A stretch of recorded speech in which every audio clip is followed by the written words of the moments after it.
Cek. Baik, ayah bunda sekalian, para peserta kajian fikih muamalah, insyaallah, kita sambil menunggu Ustadz Ali yang belum terlihat dalam kata Zoom ini, mohon para peserta kajian fikih muamalah, ayah bunda sekalian dimanapun berada, untuk dapat mengkondisikan, menyiapkan segala sesuatunya, mungkin catatan atau mungkin yang bagi yang belum berwudu dipersilakan berwudu dulu agar adab dalam majelis ilmu kita dapat terlaksana dengan baik sambil kita menunggu guru kita Ustadz Ali Sadikin. Insya Allah suara saya sudah terdengar ya di semua peserta ya. Jelas Ustaz.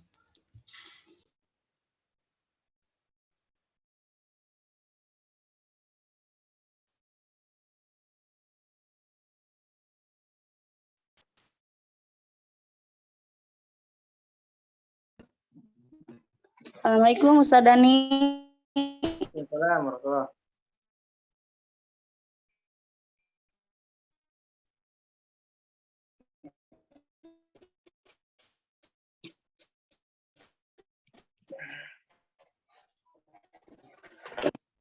Apa untuk materi kajian sudah ada di WA Ustaz? Oh, ya.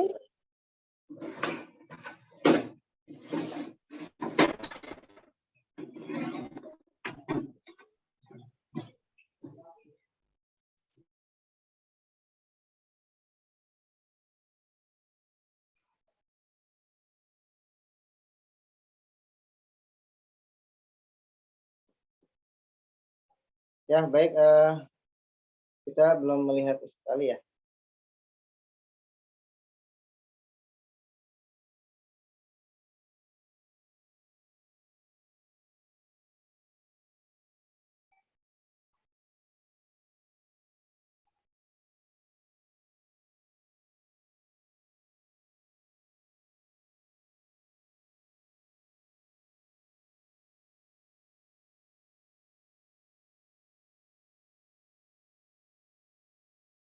Nampaknya belum ada ya Ustadz Ali ya.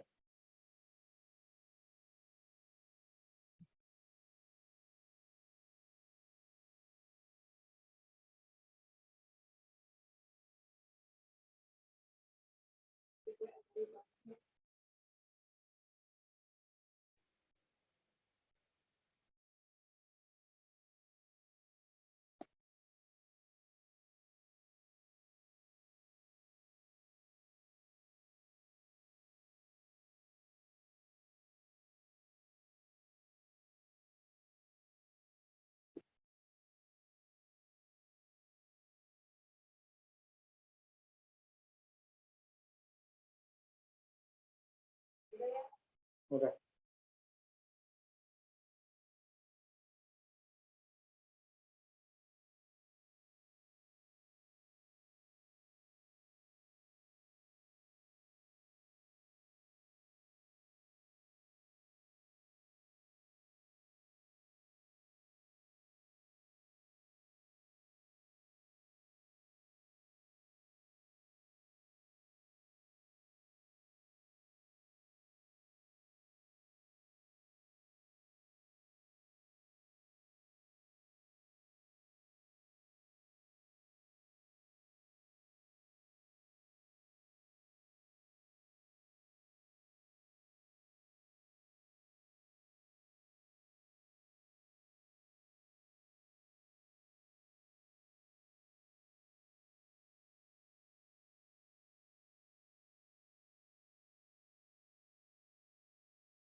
Baik, ayah bunda sekalian, para peserta kajian fikih muamalah, sambil menunggu Ustaz Ali, saya akan coba buka dulu ya kegiatan kita pada siang hari ini. Insya Allah pada kesempatan hari ini, nah, alhamdulillah Ustaz Ali sudah bergabung. Assalamualaikum warahmatullahi wabarakatuh. Waalaikumsalam. Alhamdulillahirrahmanirrahim. Wassalatu wassalamu ala rasulillah. Asyhadu an la ilaha illallah wahdahu la syarikalah. Wa asyhadu anna Muhammadan abduhu wa rasuluh. Allahumma sholli ala Muhammad wa ala ali Muhammad kama shallaita ala Ibrahim wa ala ali Ibrahim. Barik ala Muhammad wa ala ali Muhammad kama barakta ala Ibrahim wa ala ali Ibrahim innaka Hamidum Majid.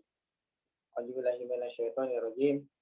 Ya ayyuhalladzina amanu ittaqullaha haqqa tuqatih wa la tamutunna illa wa antum muslimun. Baik, para peserta kajian fikih muamalah, ayah bunda yang berada dimanapun, di rumahnya masing-masing atau di tempat lain. Alhamdulillah pada kesempatan siang hari ini di hari Sabtu ya, bertepatan dengan hari ke-12 di bulan Ramadan. Alhamdulillah Allah masih senantiasa melimpahkan berbagai macam nikmatnya, sehingga kita semua pada kesempatan kali ini kalau pertemukan kembali dalam majelis ilmu di aplikasi Zoom ini, kegiatan rutin yang diselenggarakan oleh Bazar Al-Fatih dan komunitas belajar berkah online dalam kajian fikih muamalah. Salawat dan salam senantiasa kita limpah curahkan kepada junjungan kita Nabi Muhammad Sallallahu Alaihi Wasallam, kepada keluarganya, kepada para sahabat dan seluruh pengikutnya hingga akhir zaman. Baik, para peserta kajian, insya Allah pada kesempatan kajian siang hari ini kita akan mengusung tema memahami korelasi jual beli dan bulan Ramadan. Dan alhamdulillah pada kesempatan ini guru kita Ustadz Ali Sodikin sudah hadir, sudah bergabung dalam aplikasi Zoom. Coba kita akan menyapa dulu sambil mencoba tes koneksi suaranya. Assalamualaikum Ustadz Ali. Waalaikumsalam warahmatullahi wabarakatuh. Bagaimana kabar Ustadz? Alhamdulillah, bikhair. Ya, baik. Ya, baik para peserta, yang kita pahami bahwa yang saya pahami juga aktivitas jual beli ini di bulan Ramadan ini seakan sangat meningkat. Di awal-awal Ramadan banyak sekali kajian tarikh Ramadan menyampaikan tentang mobilitas umat Islam khususnya dalam jual beli di bulan Ramadan ini. Secara logika memang seharusnya Ramadan ini daya belinya atau uang belanja ini seharusnya menurun ya, karena kita di bulan Ramadan hanya makan kalau dihitung mungkin setelah buka dan sahur. Tapi nyatanya memang daya beli masyarakat ini atau aktivitas jual beli ini justru malah meninggi di bulan Ramadan. Mungkin ada apa yang perlu kita sikapi atau mungkin ada konsep yang belum tepat. Maka dari itu kita mohon kepada guru kita Ustadz Ali untuk bisa mengkorelasikan nih terus jual beli ini khususnya di bulan Ramadan ini ada apa yang seharusnya secara hitung-hitungan lebih rendah, justru ini malah meningkat berkali lipat bahkan. Baik, mungkin saya tidak berpanjang kalam, kepada guru kita Ustadz Ali Sodikin dipersilakan. Baik, bismillahirrahmanirrahim. Assalamualaikum warahmatullahi wabarakatuh. Alhamdulillah, nahmaduhu wa nasta'inuhu wa nastaghfiruhu wa nastahdihi wa na'udzu billahi min syururi anfusina wa min sayyiati a'malina may yahdihillahu fala mudhillalah wa may yudlil fala hadiyalah wa asyhadu an la ilaha illallah wahdahu la syarikalah wa asyhadu anna Muhammadan 'abduhu wa rasuluhu wa safiyyuhu min khalqihi balagha risalah wa adal amanah wa nasahal ummah wa jahada fillahi haqqa jihadih hatta tarakana 'alal mahajjatil bayda'i lailuha kanahariha la yazighu anha illa halik wa sallallahu alaihi wa ala alihi wa ashabihi wa sallama tasliman katsira amma ba'd. Baik, saudara-saudaraku sekalian yang dirahmati Allah Subhanahu wa taala, para peserta kajian fikih muamalah yang Allah Subhanahu wa taala masih memberikan kita kesempatan pada siang hari ini di bulan yang mulia ini, di bulan Ramadan, sebuah waktu yang penuh dengan keberkahan. Maka sayang kalau kita hanya melewatkan waktu kita hanya sekedar untuk santai-santai dan tidur-tidur, namun tidak ada suatu amalan yang bertambah, tidak ada ibadah yang kemudian bisa kita persembahkan kepada Allah Subhanahu wa taala, maka dengan kenikmatan yang Allah Subhanahu wa taala berikan kepada kita untuk bisa hadir di majelis ilmu pada siang hari ini, insya Allah ini adalah sebuah amal ibadah yang terbaik, karena menuntut ilmu adalah sebuah aktivitas ibadah yang terbaik yang menghasilkan seorang yang berilmu, di mana seorang yang berilmu memiliki keutamaan yang jauh lebih mulia dibandingkan sekadar al-abid, orang yang ahli ibadah. Dan bahkan mulianya menuntut ilmu sekedar menempuh jalan untuk menuntut ilmu, ternyata Allah Subhanahu wa taala jadikan penyebab dimudahkan jalan kita untuk menuju surganya Allah Subhanahu wa taala. Maka ini adalah kenikmatan yang insyaallah sangat besar, patut kita syukuri, yang dengan kesyukuran yang kita lakukan berharap agar Allah Subhanahu wa taala semakin menambahkan kenikmatan-kenikmatan itu dengan memberikan kita kelezatan beribadah di bulan Ramadan ini, dengan menjadikan kita semakin istiqomah dan terus meningkatkan keimanan dan ketakwaan kita di bulan yang mulia ini. Salawat serta salam semoga tetap tercurahkan kepada junjungan kita Nabi besar Nabi Muhammad Shallallahu Alaihi Wasallam, juga kepada keluarga beliau, para sahabat beliau, dan seluruh umat beliau. Baik, ayah bunda, saudara-saudariku sekalian yang dirahmati Allah Subhanahu Wa Taala, ini adalah edisi khusus dari fikih muamalah yang biasa kita pelajari sebulan sekali, yang diadakan oleh teman-teman Bazar Al-Fatih Bogor dan juga teman-teman komunitas belanja berkah online. Dan spesial di bulan Ramadan kita hadirkan juga tema yang spesial. Ya, insya Allah tadi tema yang sudah disebutkan adalah memahami korelasi roh jual beli dan bulan Ramadan. Mungkin sepintas kalau kita membaca tema tersebut, kalau kita hanya melihat sesuatu yang ada di sekitar kita, pasti pikiran kita akan tertuju kepada aktivitas jual beli yang dilakukan oleh kaum muslimin di sepanjang bulan Ramadan ini, yang kemudian luar biasa meningkat. Ya, dan insya Allah kajian kita pada siang hari ini bukan sebagai dalil pembenaran untuk membenarkan aktivitas belanja yang meningkat yang dilakukan oleh kaum muslimin di bulan Ramadan ini. Kenapa? Karena Ramadan identik dengan puasa, saum atau siam, dan saum ataupun siam makna bahasanya adalah al-imsak, menahan, maka harusnya di bulan Ramadan sesuatu yang berkaitan dengan pengeluaran dia bisa tertahan. Ya, sehingga kalau kemudian banyaknya aktivitas jual beli, jelas tidak sejalan dengan roh bulan Ramadan itu sendiri. Ya, namun lagi-lagi apakah kemudian salah ketika muslimin banyak beraktivitas jual beli di bulan Ramadan? Ya, belum tentu. Ya, karena masing-masing punya motivasi, masing-masing punya niat, masing-masing punya tujuan. Dan tujuan dalam berjual beli inilah yang kemudian insya Allah akan kita pahami, ya, akan kita luruskan sehingga kita punya pemahaman yang benar berkaitan dengan aktivitas jual beli ini. Beberapa waktu yang lalu saya menuliskan di status Facebook saya, Ramadan adalah bulan kemerdekaan. Dalam kurung, Al-Quran dan puasa, merdeka dari hukum buatan manusia, juga merdeka dari himpitan penjara dunia. Ramadan adalah bulan kemerdekaan. Artinya bulan Ramadan ini adalah bulan yang Allah Subhanahu wa taala berikan kita kesempatan untuk bisa memerdekakan jiwa kita. Kemudian dalam kurung Al-Quran dan puasa, kenapa yang saya munculkan Al-Quran dan puasa?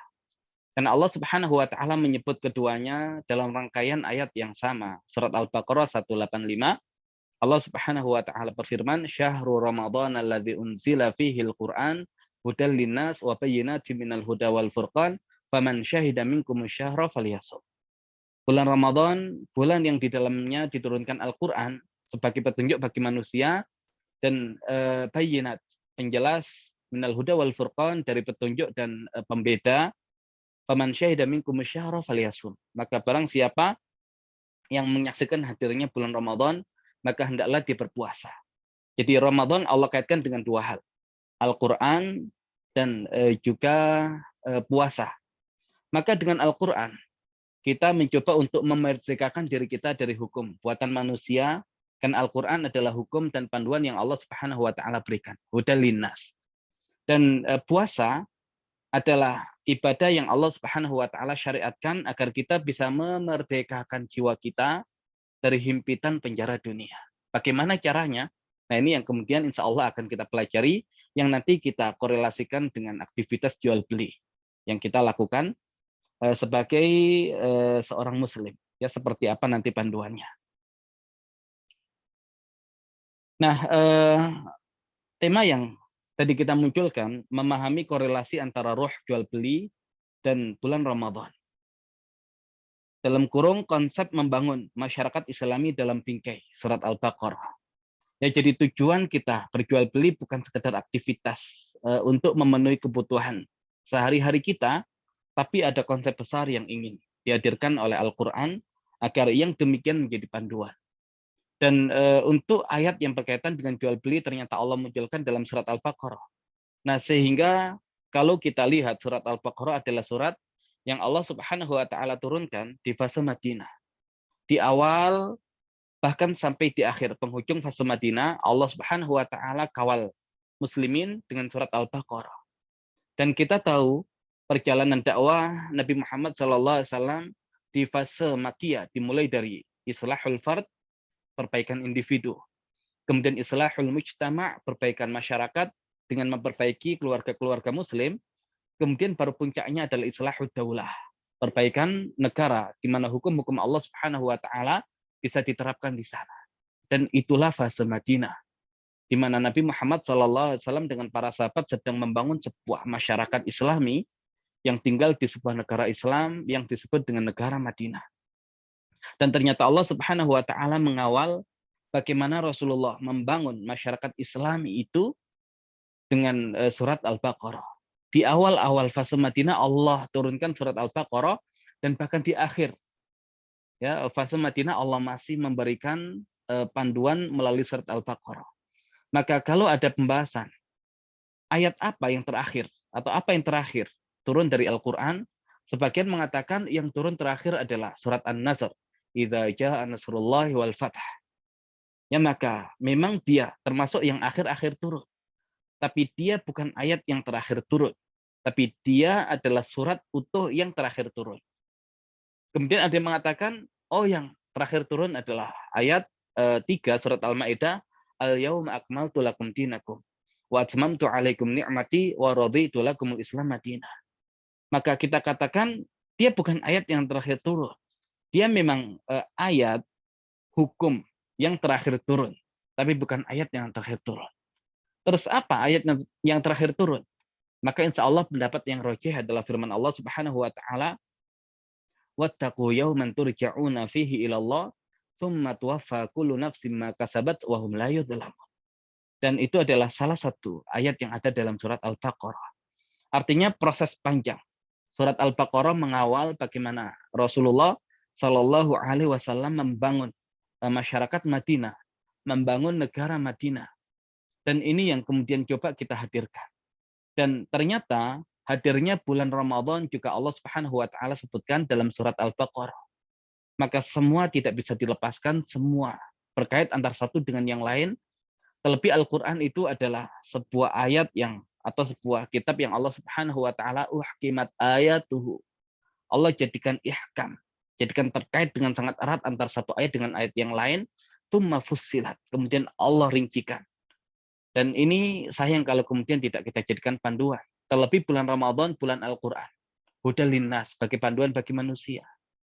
Dan ya semoga ini menjadi upaya kita, ikhtiar kita untuk menjadikan Ramadan ini berbeda ya dengan Ramadan sebelumnya, ya ada perubahan yang signifikan dalam diri kita, dan bukan hanya diri kita, dalam keluarga kita, dan bukan hanya dalam keluarga kita, tapi sampai masyarakat kita.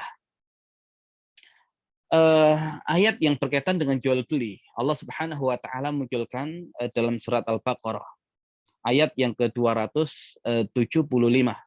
Allah Subhanahu wa taala berfirman, alladzina ya'kuluna riba la yaqumuna illa kama yaqumul ladzi yatakhabbatu syaitanu minal mas. Dzalika bi annahum qalu innamal bai'u mithlu riba wa halallahu al-bai'a wa harrama riba. Orang-orang yang memakan riba, mereka tidak berdiri, kecuali berdiri seperti orang yang kesurupan setan. Yang demikian karena mereka mengatakan sesungguhnya jual beli itu seperti riba. Padahal Allah Subhanahu wa taala halalkan jual beli dan haramkan riba. Nah, ternyata Allah Subhanahu wa taala langsung memunculkan pembahasan tentang riba, dibenturkan dengan jual beli yang merupakan pembahasan yang sedang kita bahas pada siang hari ini.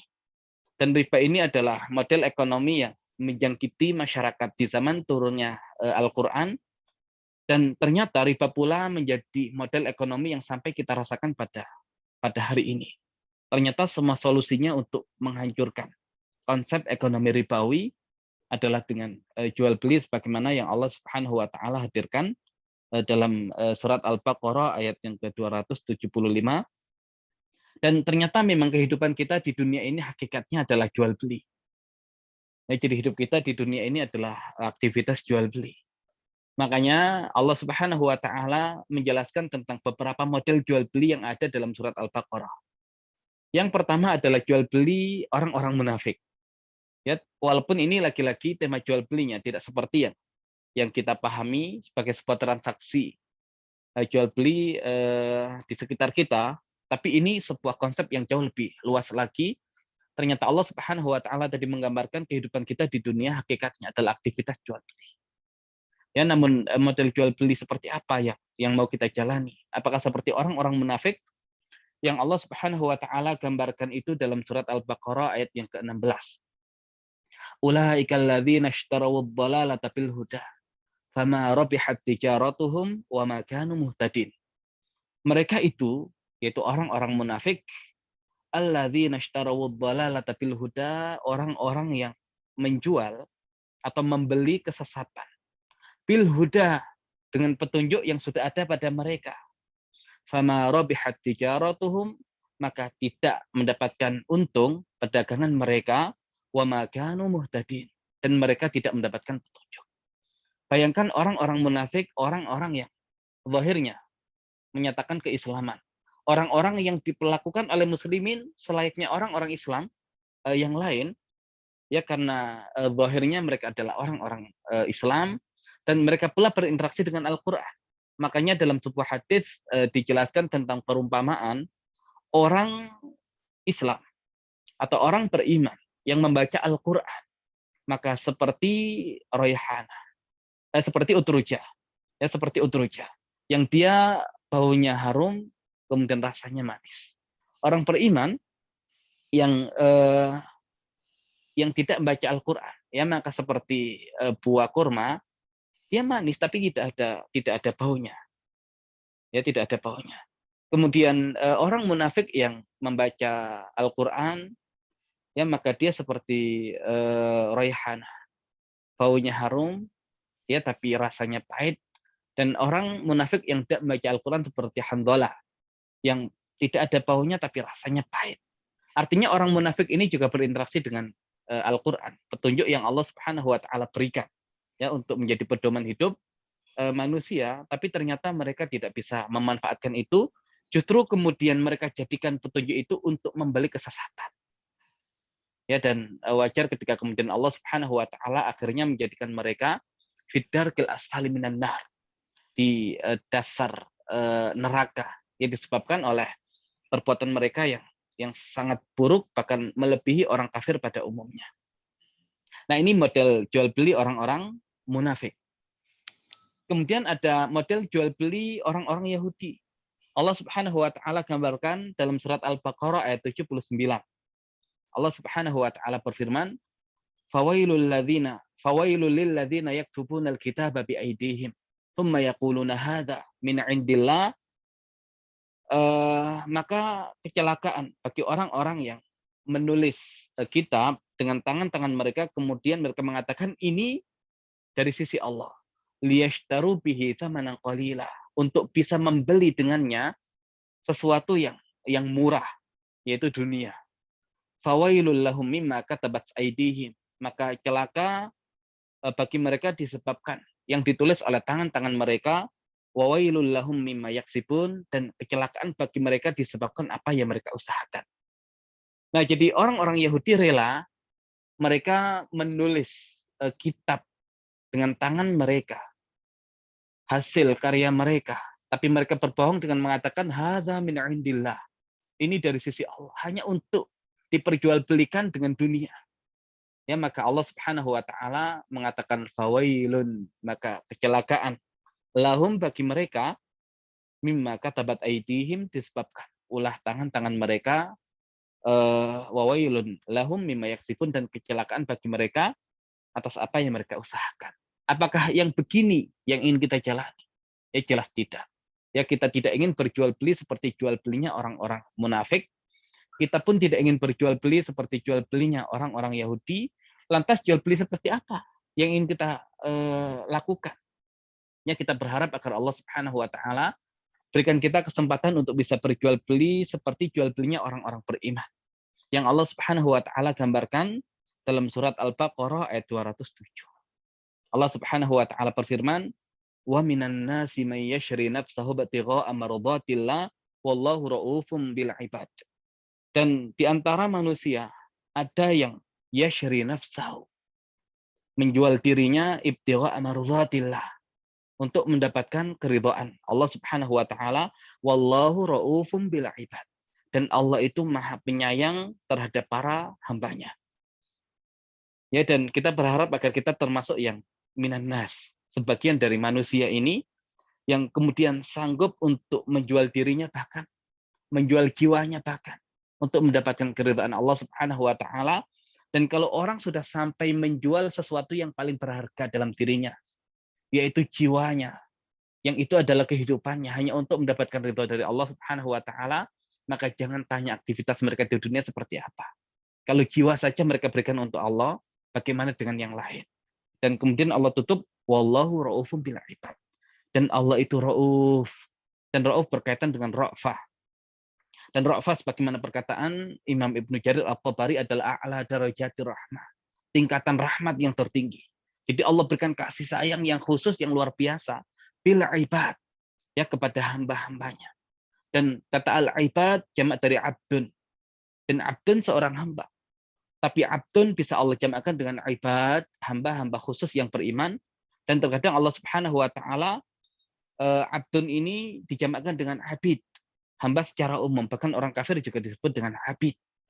Nah, inilah yang kemudian harus kita lakukan di dunia ini untuk menjadi ibad bagi Allah Subhanahu wa taala.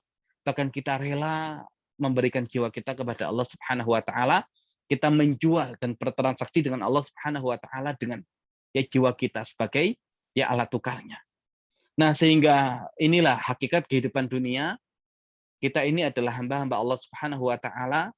Ketika Allah Subhanahu wa taala kemudian berfirman, wa ma khalaqtul jinna wal insa illa liya'budun, dan tidaklah aku ciptakan jin dan manusia kecuali agar mereka beribadah kepadaku. Berarti tujuan kita diciptakan adalah untuk ibadah.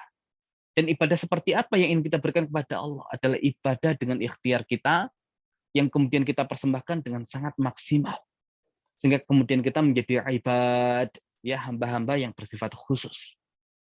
Nah, inilah hakikat ya jual beli kita dengan Allah Subhanahu wa taala di dunia ini. Yang semua dibingkai ya dalam bingkai ibadah, sehingga kalau kemudian kita lihat ketika jiwa ya kita jual kepada Allah Subhanahu wa taala, padahal itu adalah unsur kehidupan kita, maka hakikatnya diri kita ini ada unsur jiwa, ada unsur fisik. Unsur jiwa kecenderungannya adalah melepas dunia, dia ingin kembali kepada Allah Subhanahu wa taala. Ya, makanya dikatakan ya ayatuhan nafsul mutmainnah irji'i ila rabbiki radiyatan mardiyah fadkhuli fi ibadi wadkhuli jannati. Wahai jiwa-jiwa yang tenang, irji'i, kembalilah, ila rabbiki radiyatan mardiyah, kepada Rabbmu dengan keadaan radiyah mardiyah, ridha dan diridhoi. Ya, sama-sama ridha. Ya, dalam aktivitas jual beli diperlukan keridhaan dari kedua belah pihak. Ya, jiwa yang diperjualbelikan tadi ridha, dan Allah pun Subhanahu wa taala menerima juga dengan ridha. Fadkhuli fi ibadi, maka masuklah ke dalam golongan hamba-hambaku tadi, tujuan kita. Ya, jual beli dengan Allah adalah menjadi hamba-hamba yang mengabdi kepada Allah. Kalau itu kita bisa lakukan, fadkhuli jannati, maka masuklah ke dalam surgaku. Nah, ini jiwa yang seperti itu adalah jiwa yang bisa mengalahkan unsur fisiknya. Nah, unsur fisik ini cenderung mengejar dunia. Dan kalau itu yang diperturutkan, maka jiwanya justru menjadi jiwa yang dikendalikan oleh unsur fisiknya, yang cenderung mengajak kepada kerendahan, dan itu adalah an-nafas al-ammarah bisu. Ya, jiwa yang menyuruh kepada keburukan. Kenapa? Karena terkontaminasi dengan unsur fisiknya. Namun, an-nafas al-lawamah adalah jiwa yang terjadi pertarungan antara dirinya dengan fisik. Ketika fisik melakukan keburukan, maka jiwa menolak, ya, memberikan penolakan di situ. Tapi kita berharap ya di bulan Ramadan ini Allah Subhanahu wa taala memberikan kita kesuksesan, kelulusan dalam madrasah yang luar biasa ini, ya, dalam syahr at-tarbiyah, bulan pendidikan ini, agar kita berhasil memerdekakan jiwa kita dengan panduan Al-Qur'an, dan kita ridho dihukumi dengan hukum Allah Subhanahu wa taala, dan kita bisa memerdekakan jiwa kita dari himpitan dunia yang itu berkaitan dengan unsur fisik kita. Nah, sehingga bagaimana kita bisa menjadikan Al-Qur'an ini sebagai panduan kita agar jiwa kita bisa dimerdekakan. Ya, agar jiwa bisa dimerdekakan sesuai dengan petunjuk Allah Subhanahu wa taala. Nah, ya, target di bulan Ramadan adalah menjadikan Al-Qur'an yang dia petunjuk secara umum bagi manusia menjadi petunjuk bagi orang-orang yang bertakwa. Ya, jadi kita belum akan merdeka jiwa kita manakala kita masih menjadi umumnya manusia, belum menjadi pribadi-pribadi yang bertakwa. Makanya Allah Subhanahu wa taala di surat Al-Baqarah menyebutkan dua fungsi Al-Qur'an. Yang pertama adalah di surat Al-Baqarah ayat 185, Syahrul Ramadan alladzi unzila fihi al-Qur'an hudan linnas. Bulan Ramadan, bulan diturunkan Al-Qur'an, hudan linnas, sebagai petunjuk bagi manusia. Kemudian di surat Al-Baqarah ayat yang kedua, Dzalikal kitabu la raiba fi hudal lil muttaqin. Itulah Alkitab, yaitu Al-Qur'an yang tidak ada keraguan di dalamnya, sebagai petunjuk bagi orang-orang yang bertakwa. Jadi target di bulan Ramadan ini adalah menaikkan level kita dari sekedar manusia pada umumnya menjadi orang-orang yang bertakwa. Karena dengan cara inilah jiwa kita bisa dibebaskan, ya, bisa dimerdekakan dari unsur penjara fisik kita, dari unsur himpitan, ya, sempitnya dunia ini. Kemudian bagaimana caranya? Ya, bagaimana caranya agar jiwa kita itu bisa dimerdekakan, dibebaskan dari belenggu fisik kita, ya, dari penjara fisik kita. Ternyata Allah berikan panduan di surat Al-Baqarah ayat yang ke-21, yaitu dengan cara ibadah. Allah Subhanahu wa taala berfirman, Ya ayuhan nasu u'budu rabbakumul ladzi khalaqakum walladzina min qablikum la'allakum tattaqun. Wahai manusia, beribadalah kepada Allah Subhanahu wa taala yang telah menciptakan kalian dan orang-orang yang sebelum kalian, la'allakum tattaqun, agar kalian menjadi orang-orang yang bertakwa. Jadi ternyata cara untuk membebaskan jiwa kita, ya, dari penjara fisik kita adalah dengan ibadah. Ya, dan dengan ibadah itu kita menjadi pribadi-pribadi yang bertakwa, dan dengan ketakwaan itu, ya, kita bisa terbebas dari penjara fisik kita ini. Namun kalau kita lihat unsur ibadah ini, dia mengandung dua dimensi. Dia beban bagi fisik dan dia kenikmatan bagi jiwa. Makanya sholat itu adalah beban bagi fisik. Ya, fisik terasa capek. Ya, terlebih di bulan Ramadan ada tarawih yang begitu panjang. Kalau yang dominan adalah fisiknya, yang terasa adalah capek dan ingin cepat-cepat selesai. Tapi justru kemudian jiwa mendapatkan ketenangan dengan yang demikian. Kemudian nanti ada syariat zakat. Zakat itu tidak mengenakan untuk fisik. Fisik kita nggak ridho. Ya, uang, harta yang kita peroleh dengan susah payah, ya, dilepas begitu saja. Tapi jiwa kita mendapatkan ketenangan yang luar biasa manakala, ya, kita bisa melepas harta itu, ya, untuk sedekah, untuk infak, untuk wakaf, untuk zakat ataupun yang lain. Puasa juga sama, dia sesuatu yang tidak mengenakan beban untuk fisik kita, tidak makan seharian, tapi jiwa kita mendapatkan ketenangan. Ya, dan termasuk juga dengan haji yang berkaitan dengan ibadah maliyah dan jasadiyah, dibutuhkan dua pengorbanan jasad dan pengorbanan harta.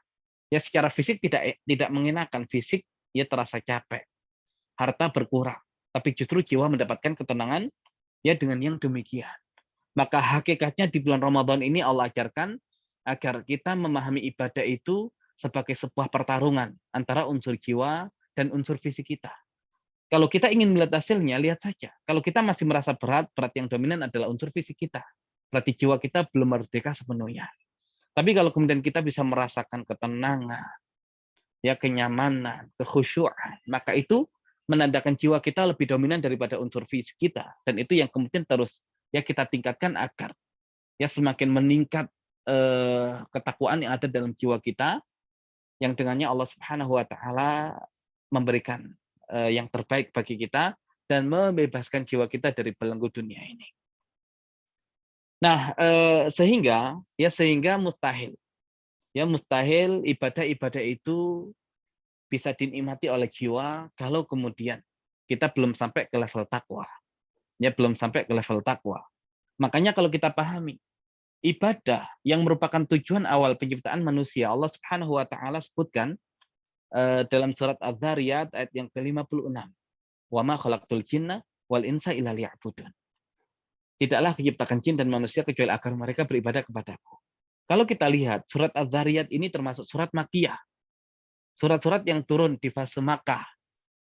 Tapi kalau kemudian kita lihat surat Al-Baqarah adalah surat yang Allah turunkan di fase Madinah, termasuk di dalamnya pembahasan tentang ibadah-ibadah untuk menaikkan sampai ke level ketakwaan. Ya, dan seakan di fase Makkiyah sentuhannya adalah iman. Dan iman plus ibadah hasilnya adalah takwa. Iman plus ibadah hasilnya adalah takwa. Nah, seakan butuh proses yang sangat panjang. Ya, karena fase Makkiyah berlangsung 13 tahun. Sampai baru Allah hadirkan ayat-ayat yang membahas tentang syariat. Ayat-ayat yang membahas tentang hukum. Ayat-ayat yang membahas tentang ibadah itu di fase Madinah. Nah, makanya agar jiwa kita ini sanggup memikul beban-beban ibadah yang Allah berikan, maka dia harus lebih kuat daripada unsur fisik. Dan bagaimana agar unsur jiwa ini lebih kuat daripada unsur fisik?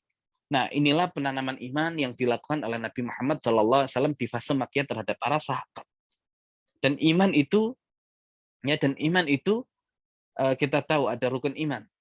Ya, ketika Jibril datang kepada Nabi SAW kemudian bertanya, "Ya Muhammad, akhbirni 'anil iman."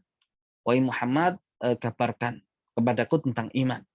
Maka beliau menjawab, al-iman an tu'mina billah wa malaikatihi wa kutubihi wa rusulihi wal yaumil akhir wa an tu'mina bil qadari khairi wa syarrih.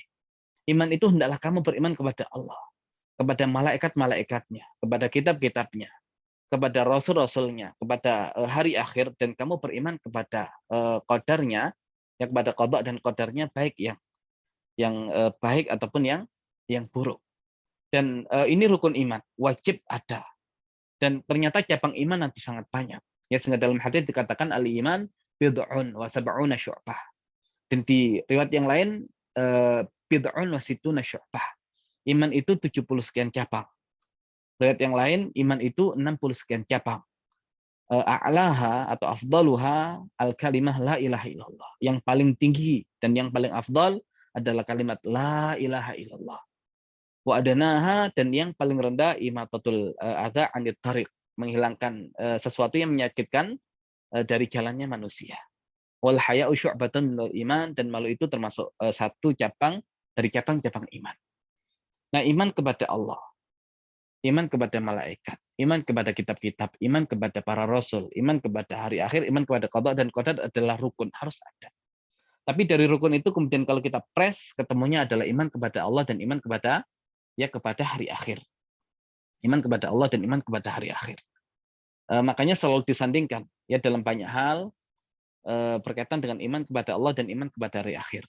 Karena dua hal inilah yang menjadikan manusia itu istiqomah di dunia ini, ya, karena dia nanti berharap dengan kenikmatan setelah kehidupan dunia, yaitu kehidupan akhirat, dan dia juga takut terhadap hukuman yang ada di alam selanjutnya, yaitu alam akhirat. Nah, makanya banyak di hadis juga disebutkan, man kana yu'minu billahi wal yaumil akhir falyaqul khairan aw liyasmut, man kana yu'minu billahi wal yaumil akhir falyukrim jarahu, man kana yu'minu billahi wal yaumil akhir falyukrim dhaifahu.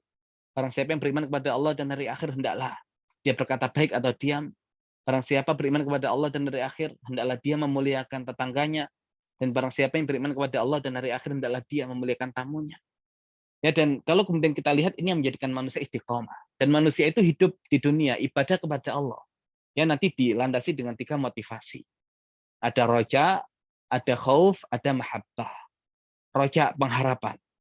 Mengharapkan nikmat Allah Subhanahu wa taala, yaitu surga. Kemudian khauf, ketakutan, kekhawatiran akan siksaan Allah Subhanahu wa taala, yaitu neraka. Mahabbah, nah ini cinta kepada Allah Subhanahu wa taala. Nah, kalau kemudian kita lihat orang yang motivasi ibadahnya adalah untuk mendapatkan balasan surga dan khawatir terhadap neraka, ini masih masuk di tadi roja dan khauf. Dan kalau roja dan khauf kaitannya dengan surga dan neraka, kalau kita kaitkan dengan konsep keimanan, dia baru sampai di iman kepada hari akhir. Belum menyentuh intisari iman, yaitu iman kepada Allah. Dan intisari iman itu adalah iman kepada Allah yang dia korelasinya dengan mahabbah, kecintaan. Ya, kecintaan. Nah, kalau sudah kecintaan, apakah kemudian menghilangkan unsur roja dan khauf? Tidak. Ya, tidak. Tetap mengharapkan roja, nikmat Allah Subhanahu wa taala untuk bisa masuk ke dalam surga Allah Subhanahu wa taala. Namun nikmat terbesar bukan surganya itu, tapi bisa melihat Allah Subhanahu wa taala sebagai Rabb yang dicintainya. Makanya dikatakan wujuhu yauma idzin nadhirah ila rabbiha nadhirah. Wajah orang-orang yang masuk surga ketika itu nadhirah, berseri-seri. Ila rabbiha nadhirah, karena melihat kepada Rabb-nya. Jadi surga itu kenikmatan, tapi nikmat terbesar di dalam surga adalah melihat Allah Subhanahu wa taala. Lilladzina ahsanul husna wa ziyadah. Bagi orang-orang yang berbuat baik, husna, surga, wa ziyadah, dan nikmat yang lebih, yaitu melihat Allah Subhanahu wa taala. Dan siksaan dan orang yang mengharapkan bertemu dengan Allah, di sisi yang lain dia takut ya terhadap siksanya Allah, ya, yaitu neraka. Tapi siksaan yang terbesar bukan neraka, tapi siksaan yang terbesar adalah terhijab dari melihat Allah Subhanahu wa taala. Makanya dikatakan di surat Al-Mutaffifin, kalla innahum ar-rabbihim yauma idzil mahjubun. Sekali-kali tidak, sesungguhnya mereka orang-orang kafir terhijab dari Rabb mereka. Maka orang yang mengenal Allah Subhanahu wa taala, maka dia akan mencintai Allah. Ya, dia akan mencintai Allah. Dan kalau sudah mencintai Allah, maka nikmat terbesar adalah ya bertemu dengan Allah. Dan itu adalah pengharapan terbesarnya. Dan untuk bisa bertemu dengan Allah, maka harus masuk surga. Jadi surga adalah wasilah, tapi ghoyahnya adalah melihat Allah Subhanahu wa taala. Kemudian dia begitu takut untuk terhijab dari Allah Subhanahu wa taala. Dan dia terhijab manakala dia masuk neraka. Maka neraka itu ya menjadi penghalang untuk bisa melihat dari Allah Subhanahu wa taala. Neraka siksaan, tapi siksaan terbesar. Ya, bagi seorang kekasih terhadap kekasihnya adalah terhijab untuk melihat kekasihnya, yaitu Allah Subhanahu wa taala. Dan bagaimana menumbuhkan unsur cinta ini? Nah, ini yang kemudian perlu kita pahami. Makanya ibadah ada 2 pemaknaan, ada ibadah secara khusus, ada ibadah secara umum. Ibadah secara khusus bagaimana yang disebutkan oleh Syekhul Islam Ibnu Taimiyah rahimahullah, beliau mengatakan ibadah itu adalah ismun jami'un likulli ma yuhibbuhullah wa yardha minal aqwal wa af'al adh-dhahir wal batinah. Ibadah itu adalah setiap nama yang mencakup setiap apa yang dicintai dan diridhai oleh Allah Subhanahu wa taala, minal aqwal, baik dari ucapan-ucapan, wal af'al ataupun perbuatan-perbuatan, adh-dhahira, baik yang zahir, wal batinah ataupun yang batin.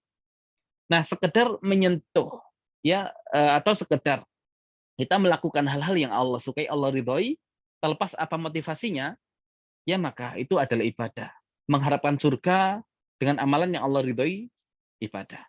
Takut pada neraka sehingga meninggalkan hal-hal yang Allah larang dan dengannya mendapatkan ridha Allah, itu ibadah. Ya, walaupun unsur cintanya tidak seberapa, tetap itu adalah ibadah. Tapi ibadah yang khusus itu adalah ibadahnya mereka yang mengenal Allah Subhanahu wa taala. Dan ini seperti yang disampaikan oleh Syekh Muhammad Ratib An-Nabulsi, beliau mengatakan ibadah itu ta'ah taw'iyah, mamzujah bi mahabbah qalbiyah, asasuha ma'rifah yaqiniyah, tufdi ila sa'adah abadiyah. Ibadah itu adalah ta'ah taw'iyah, ketaatan yang bersifat sukarela. Ya, jadi kita ibadah itu sukarela, keridhaan kita, tidak terpaksa. Mamzujah bi mahabbah qalbiyah, yang bercampur dengan kecintaan yang ada dalam hati.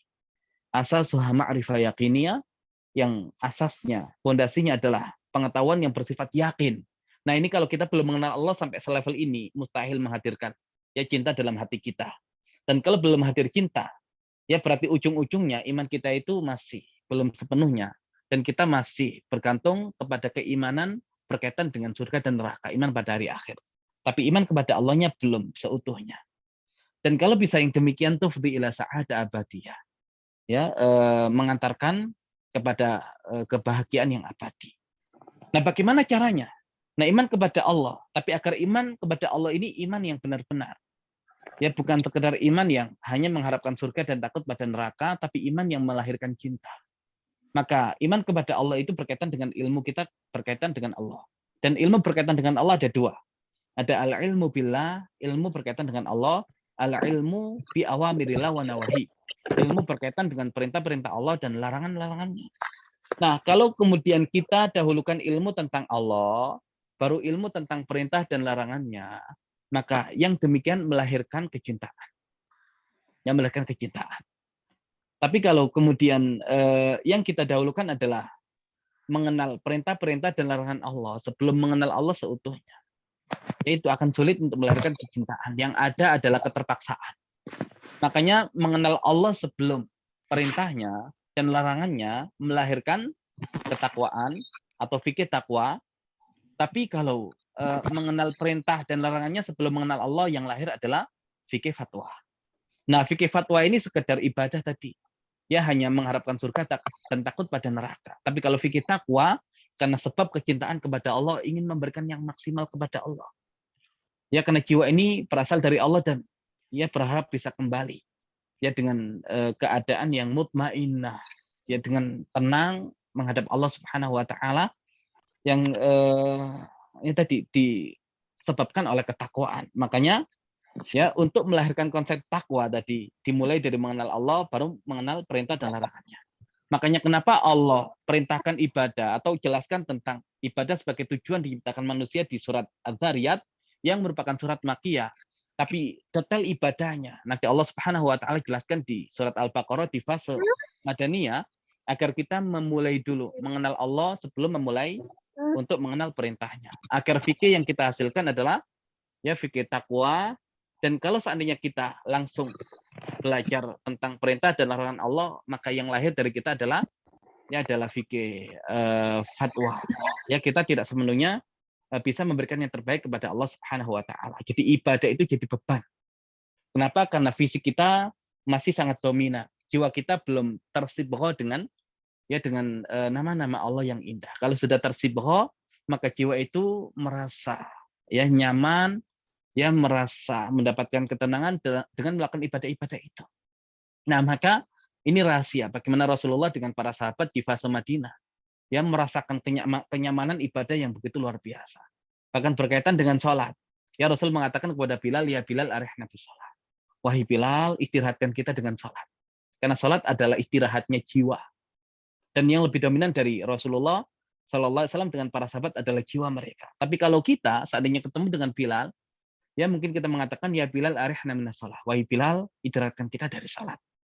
Ya, karena yang dominan dari diri kita adalah unsur fisik kita. Jiwa kita belum tersibgha sepenuhnya sehingga belum ya mencintai Allah Subhanahu wa taala disebabkan belum kenalnya kita kepada Allah Subhanahu wa taala. Tapi kalau kita kenal Allah Subhanahu wa taala dan kita tahu Allah itu ghaniyun 'anil alamin. Allah itu maha kaya terhadap semesta alam, artinya Allah tidak butuh semesta alam. Allah tidak butuh kita. Allah tidak butuh ibadah kita. Tapi kenapa Allah Subhanahu wa taala perintahkan kita untuk beribadah? Berarti murni ibadah itu untuk kebaikan kita. Kenapa? Karena Allah tidak butuh. Ya, karena Allah tidak butuh berarti kita yang butuh. Ya, berarti kita yang butuh. Nah, kemudian kalau kita mengenal Allah Al-Hakim, Allah Subhanahu wa taala yang maha bijaksana, yang setiap syariat dan hukumnya ada hikmah. Nah, kenapa Allah berikan ibadah? Kenapa Allah berikan agama? Kenapa Allah berikan perintah dan larangan? Kenapa Allah berikan hukum-hukum? Kenapa Allah berikan syariat? Yaitu semua demi kebaikan kita dan dibalik semua itu ada hikmah. Maka orang yang imannya kuat, dia tidak mencari hikmah, asal tahu yang memerintahkan Allah dia maksimal. Ya, tapi kalau kemudian orang yang belum mengenal Allah, perlu dikasih tahu hikmahnya dulu baru kemudian bisa jalan. Dan itu pun dia masih belum bisa menikmati. Ya, maka inilah yang kemudian harus dimulai di awal, ya adalah mengenal Allah, kemudian baru mengenal perintahnya, dan itu rahasia kenapa surat Ad-Dariyat yang menjelaskan tentang tujuan beribadah ada di fase Makkiyah, dan detail ibadah yaitu surat Al-Baqarah Allah jelaskan di surat Madaniyah, ya di surat atau di fase Madaniyah. Nah, kemudian di surat Al-Baqarah Allah Subhanahu wa taala tadi menyinggung pembahasan Ramadan, dan Ramadan di samping menjadikan Al-Qur'an sebagai petunjuk juga ada syariat khusus yaitu puasa. Faman syahida minkum syahra falyasum. Dan barang siapa menyaksikan hadirnya bulan Ramadan, hendaklah dia berpuasa. Dan puasa itu punya korelasi yang erat dengan tema makanan. Ya, puasa itu punya korelasi yang erat dengan tema makanan. Makanya di surat Al-Baqarah Allah Subhanahu wa taala membahas kisah-kisah yang punya korelasi dengan makanan. Kenapa? Karena makanan itu adalah nutrisi utama untuk fisik. Ya, makanya Allah ingin mengajarkan kepada kita jangan fisik kita ini yang kemudian dijadikan dominan. Makanya nggak usah terlalu ngurus makanan. Makanya kalau Ramadan kok ribut masalah makanan, itu kita masih ribut masalah fisik kita. Ya, tidak mempertimbangkan unsur jiwa kita. Ya, makanya tadi seandainya aktivitas jual belinya itu aktivitas fisik, dia masih terpenjara dengan kungkungan fisiknya. Tapi ketika jual belinya itu adalah ya amalia jiwa, nah insya Allah yang demikian itu menjadi tujuan. Nah, gimana caranya? Nah, ini proses yang perlu kita pahamkan dulu. Kita buat alurnya ya agar kita paham, dan nanti kita bisa sampai di pemahaman bagaimana korelasi roh jual beli dengan bulan Ramadan itu sendiri. Ya, jadi puasa berkaitan dengan makanan. Dan makanan itu adalah unsur penguat unsur fisik kita. Maka ini yang kemudian ya perlu kita pahami. Ya, sehingga Allah Subhanahu wa taala menghadirkan kisah-kisah di surat Al-Baqarah berkaitan dengan makanan. Yang pertama adalah kisah Nabi Adam alaihissalam. Allah Subhanahu wa taala ketika sebelum menciptakan Nabi Adam berkata kepada para malaikat, wa idz qala rabbuka lil malaikati inni ja'ilun fil ardi khalifah. Dan ingatlah ketika Rabbmu berkata kepada para malaikat, sesungguhnya aku akan menjadikan khalifah di muka bumi, yaitu manusia, Nabi Adam dan keturunannya. Dan ketika Allah Subhanahu wa taala menciptakan manusia, maka Allah Subhanahu wa taala berfirman, wa qulna ya Adam uskun anta wa zaujukal jannah. Wahai Adam, tinggallah kamu dan pasanganmu di surga. Bukankah Allah Subhanahu wa taala ciptakan kita untuk menjadi khalifah di muka bumi? Tapi kenapa ayah kita Nabi Adam alaihissalam dan istri beliau Bunda Hawa ditempatkan di surga agar kita tahu kita ini makhluk surga. Ya, dan kita di dunia ini hanya sekedar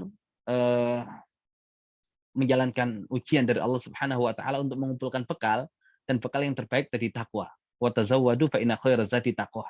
Dan berbekalah karena bekal yang baik itu adalah takwa.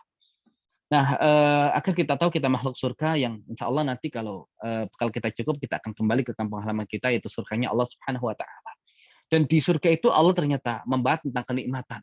Wa kula minha ragadan haitsu syi'tuma wa la taqrabu hadhihi syajarah fatakuna minadh dhalimin.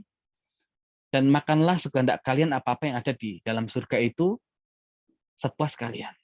Tapi jangan dekati pohon ini, kalau kalian dekati pohon ini, maka kalian termasuk orang-orang yang berbuat kezaliman. Jadi di antara sekian banyak nikmat surga, Allah hanya sebutkan satu nikmat, yaitu nikmat makanan. Ya, karena ternyata makanan ini yang menjadi ujian manusia. Ya, unsur mana yang lebih dominan, unsur jiwa kita atau unsur fisik kita? Kalau unsur fisik kita, pasti kita akan menganggap makanan itu sebagai ya ujian yang luar biasa. Makanya ujian ketaatan Nabi Adam itu dengan makanan, dan ternyata Nabi Adam ya dijerumuskan oleh setan ya lewat makanan ini. Dan ujian makanan ini yang Allah Subhanahu wa taala jadikan untuk melihat unsur jiwa atau fisik yang lebih dominan. Dan ternyata Nabi Adam alaihissalam dikeluarkan oleh Allah Subhanahu wa taala ya dari surganya disebabkan memakan sesuatu yang Allah haramkan. Dan bayangkan, yang di surga saja Allah keluarkan gara-gara makanan yang haram. Masa iya kita di dunia ini kemudian berharap masuk surga, tapi ternyata kita tidak memperhatikan masalah ya haram dan halalnya makanan kita. Ya, makanya kalau kita tahu ternyata Nabi Adam itu tergelincir oleh bujuk rayu setan disebabkan oleh lupa. Karena Nabi Adam punya ilmu, sebabnya hanya lupa. Allah Subhanahu wa taala berfirman, "Wa laqad ahidna ila Adam fanasiya wa lam najid lahu asma." Dan sungguh telah kami membuat perjanjian dengan Adam, ya tapi dia lupa, dan kami dapati tidak ada azam yang kuat. Jadi Nabi Adam tergelincir dan terperdaya oleh bujuk rayu setan disebabkan karena faktor lupa. Dan bayangkan, kita ini ilmu tidak punya. Ya, ilmu tentang halal dan haram tidak punya. Makanya kenapa? Ya, kita setiap bulan sekali mempelajari kitab ini. Ya, tujuannya agar kita punya pemahaman tentang yang halal dan yang haram. Ya, tujuan belajar fikih muamalah adalah untuk mengetahui yang halal dan yang haram. Karena Nabi Adam yang tahu saja masih tergelincir oleh bujuk rayu setan. Faktornya lupa. Dan kita sudah tidak punya ilmunya dan sering lupa. Maka potensi untuk digelincirkan setan ya sangat besar. Ya adanya di kita. Kemudian kalau kita lihat kisah yang lain, nanti ada kisah Bani Israel. Ya, kisah Bani Israel yang Allah Subhanahu wa taala juga kaitkan dengan tema makanan. Allah Subhanahu wa taala berikan makanan mereka, yaitu makanan surga. Wa ballalna 'alaikumul ghamama wa anzalna 'alaikumul manna wassalwa. Dan ingatlah ketika kami berikan naungan awan bagi kalian, ya, jadi agar mereka tidak terkena sinar matahari, ya Allah berikan naungan, yaitu awan, wa nazalna 'alaikumul manna wassalwa, dan kami turunkan bagi kalian al-manna wassalwa. Alman adalah minuman sejenis madu dan as-salwa adalah daging, ya, makanan sejenis daging burung, ya, burung puyuh. Jadi Allah berikan makanan bagi Bani Israel berupa makanan surga, berharap agar mereka semakin taat kepada Allah, berharap agar mereka tumbuh keinginan untuk kembali, ya, ke kampung halaman mereka, yaitu surganya Allah Subhanahu wa taala. Tapi ternyata mereka gagal dalam tema makanan ini. Ya, makanya mereka kemudian meminta yang lain karena nggak siap taat kepada Allah. Makanya Bani Israel nggak siap taat, gagal dalam ujian makanan. Mereka mengatakan, wa idz qultum ya Musa lan nasbir ala ta'amin wahidin fad'u lana rabbaka yukhrij lana min baqliha wa kithaiha wa fumiha wa adasiha wa basaliha. Dan ingatlah ketika kalian mengatakan, wahai Musa, sesungguhnya kami nggak sabar dengan satu jenis makanan, maka mintakan kepada Rabb-Mu untuk kita makanan-makanan yang ditumbuhkan oleh bumi. Min baqliha dari sayurannya, wa kifaiyah dari mentimunnya, wa fumiha dari bawang putihnya, wa adasiha dari kacang adatnya, wa basaliha dari bawang merahnya. Kemudian dikatakan atas tabdiluna alladzi huwa adna billadzi huwa khair. Musa berkata, apakah kalian menukar sesuatu yang rendah dengan sesuatu yang lebih baik? Ihbitu misran fa inna lakum ma sa'altum. Turunlah kalian ke sebuah negeri yang rendah dan bagi kalian apa yang kalian inginkan. Nah, ini mereka gagal. Ya, dan kemudian ada kisah Nabi Ibrahim, ya, dengan tema makanan. Wa idzibtala Ibrahim rabbu bikalimatin fa'atammahun. Dan ingatlah ketika Ibrahim diuji oleh Rabb-nya dengan kalimat-kalimat ujian, maka dia mengerjakan dengan sempurna, yang nanti intinya adalah ketika Nabi Ibrahim meminta kepada Allah, Rabbij'al hadza baladan amina warzuq ahlahu minas samarat. Ya Allah, jadikan negeri ini negeri yang aman dan berilah rezeki bagi penduduknya dengan buah-buahan. Nah, dan kita tahu ketika Nabi Ibrahim meletakkan Hajar dan Ismail, ya hanya modal takwa, hanya bekal takwa saja yang diberikan. Ya, sehingga makanan yang hanya sekantung kurma itu Allah ganti dengan buah-buahan yang terus masuk ke negeri Mekah, dan satu kantung air Allah ganti dengan zam-zam yang sampai sekarang ya masih bisa kita nikmati. Ya, dan itu semua berkat doa Nabi Ibrahim. Ya, keberkahan doa Nabi Ibrahim. Ya, dan sebabnya adalah takwa. Makanya takwa itu menjadi ya tema khusus di Al-Baqarah ini. Dan kemudian apakah Bani Israel semuanya begitu? Berkaitan dengan makanan tidak ada yang berhasil, yaitu pasukan Tolut, tapi pasukan yang sedikit itu yang berhasil. Ya, ketika diuji dengan sungai. Innallaha mubtaliikum binahar. Sesungguhnya Allah menguji kalian dengan sungai ini. Faman syariba minhu falaysa minni. Siapa yang minum maka bukan bagian dari kelompokku. Wa man lam yat'amhu fa innahu minni illa man ightarafa ghurfatan biyadi. Tapi siapa yang tidak meminumnya kecuali hanya satu cidukan daun atau telapak tangannya, maka dia yang menjadi kelompokku. Ya, dan lagi-lagi berkaitan dengan ujian makanan. Dan semua itu berkaitan dengan ketaatan dan ketakwaan. Nah, puasa juga sama kaitannya dengan makanan. Dan kalau kemudian yang lebih dominan dari kita adalah unsur fisik kita, pasti sudah makan kita, siang-siang kayak begini lapar. Tapi karena kita ingin melatih jiwa kita agar dia mendapatkan kenikmatan dan bisa mengekang unsur fisik kita, maka Ya sampai detik ini kita tidak makan. Ya untuk kekuatan jiwa kita. Nah, makanya laki-laki ini ketaatan berkaitan dengan unsur makanan mana yang lebih dominan, jiwa atau fisik. Sehingga kisah-kisah yang Allah hadirkan juga berkaitan dengan dengan tema makanan. Dan bayangkan Nabi Adam itu tema yang dimunculkan di awal adalah khalifah. Kemudian Allah kaitkan dengan tema makanan. Karena surat Al-Baqarah itu temanya adalah kepemimpinan di muka bumi. Jadi proyek dari surat Al-Baqarah yang dikaitkan dengan bulan Ramadan sebagai bulan penggemblengan itu adalah menjadikan umat Islam itu menjadi khalifah di muka bumi. Tapi ternyata Allah bahas tema kepemimpinan dan tema makanan. Jadi jangan pernah berbicara tentang kepemimpinan kalau urusan makanan saja masih belum beres. Nah, itu yang bisa kita ambil dari kisah Nabi Adam. Ya, bermula dari makanan, hasilnya adalah kepemimpinan. Jadi kalau belum bisa menjamin makanan yang halal bagi kita, bagi anak-anak kita, bagi keluarga kita, nggak usah bahas tentang kepemimpinan kejauhan. Ya, kejauhan.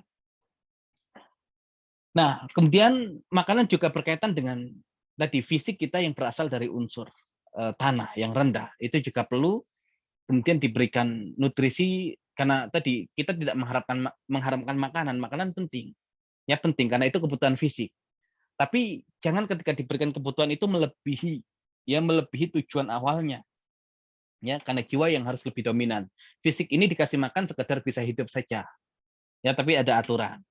Nah, sehingga Allah Subhanahu wa taala membahas di surat Al-Baqarah berkaitan dengan tema makanan halal dan mengikuti langkah setan. Karena kalau fisik kita ini kalau dulu ya Nabi Adam dan Hawa digelincirkan melalui makanan, ini pula yang digunakan oleh setan di dunia ini lewat jalur makanan. Dan puasa itu solusinya tadi. Di surat Al-Baqarah Allah Subhanahu wa taala berfirman, "Ya ayuhan nas, kulu mimma fil ardi halalan thayyiba wa la tattabi'u khutuwati syaitan innahu lakum aduwwum mubin. Innama ya'murukum bisu'i wal fahsya wa an taqulu 'ala Allahi ma la ta'lamun." Wahai manusia, makanlah dari apa yang ada di bumi yang halal yang thayyib dan jangan mengikuti langkah-langkah syaitan. Nah, berarti ada korelasi yang kuat antara mengikuti langkah syaitan dengan makanan yang haram. Dan dikatakan innama ya'murukum bisu'i wal fahsya. Sesungguhnya syaitan itu memerintahkan kalian untuk berbuat yang jahat dan yang keji. Wa an taqulu 'ala Allahi ma la ta'lamun, dan berbicara tentang Allah Subhanahu wa taala apa-apa yang tidak kalian ketahui. Jadi cara syaitan menggoda kita lewat jalur makanan. Dan bayangkan ketika target kita adalah ketakwaan, dan Rasul mengatakan at-taqwa hahuna, takwa di sini. Ya, at-taqwa hahuna, takwa di sini, at-taqwa hahuna, takwa di sini. Jantung. Dan Rasul mengatakan inna fil jasadi mudghah. Sesungguhnya di dalam tubuh itu ada segumpal daging. Idza saluhat saluhal jasadu kullu, jika baik seluruh anggota tubuhnya. Wa idza fasadat fasadal jasadu kullu, dan jika rusak maka rusak seluruh tubuhnya, ala wahyal qalb, dan itu adalah jantung. Dan jantung ini tugasnya memompa darah ke seluruh tubuh. Dan darah itu dihasilkan oleh makanan. Dan kalau makanannya haram, berarti darahnya pun bersumber dari yang haram. Berarti jantung kita memompa sesuatu yang bersumber dari sesuatu yang haram. Dan bayangkan Rasul mengatakan inna syaitan yajri min ibni adam majrad dam. Syaitan itu mengalir pada tubuh anak Adam melalui peredaran darah. Nah, jadi kalau darahnya haram, karena makanan kita makan haram, syaitan leluasa. Dan pusatnya nanti menguasai hati kita, yang menguasai jantung kita, yang itu adalah pusat manusia. Bagaimana melahirkan ketakwaan? Kalau syaitan sudah menguasai ya organ yang terpenting, pusat dari manusia itu sendiri. Makanya di Al-Baqarah Allah jelaskan, agar darah kita tidak bersumber dari yang haram, agar syaitan tidak punya kuasa atas kita, Allah jelaskan di Al-Baqarah tentang makanan-makanan yang haram. Ya, ada pembahasan tentang makanan haram secara zatnya. Allah Subhanahu wa taala berfirman, innama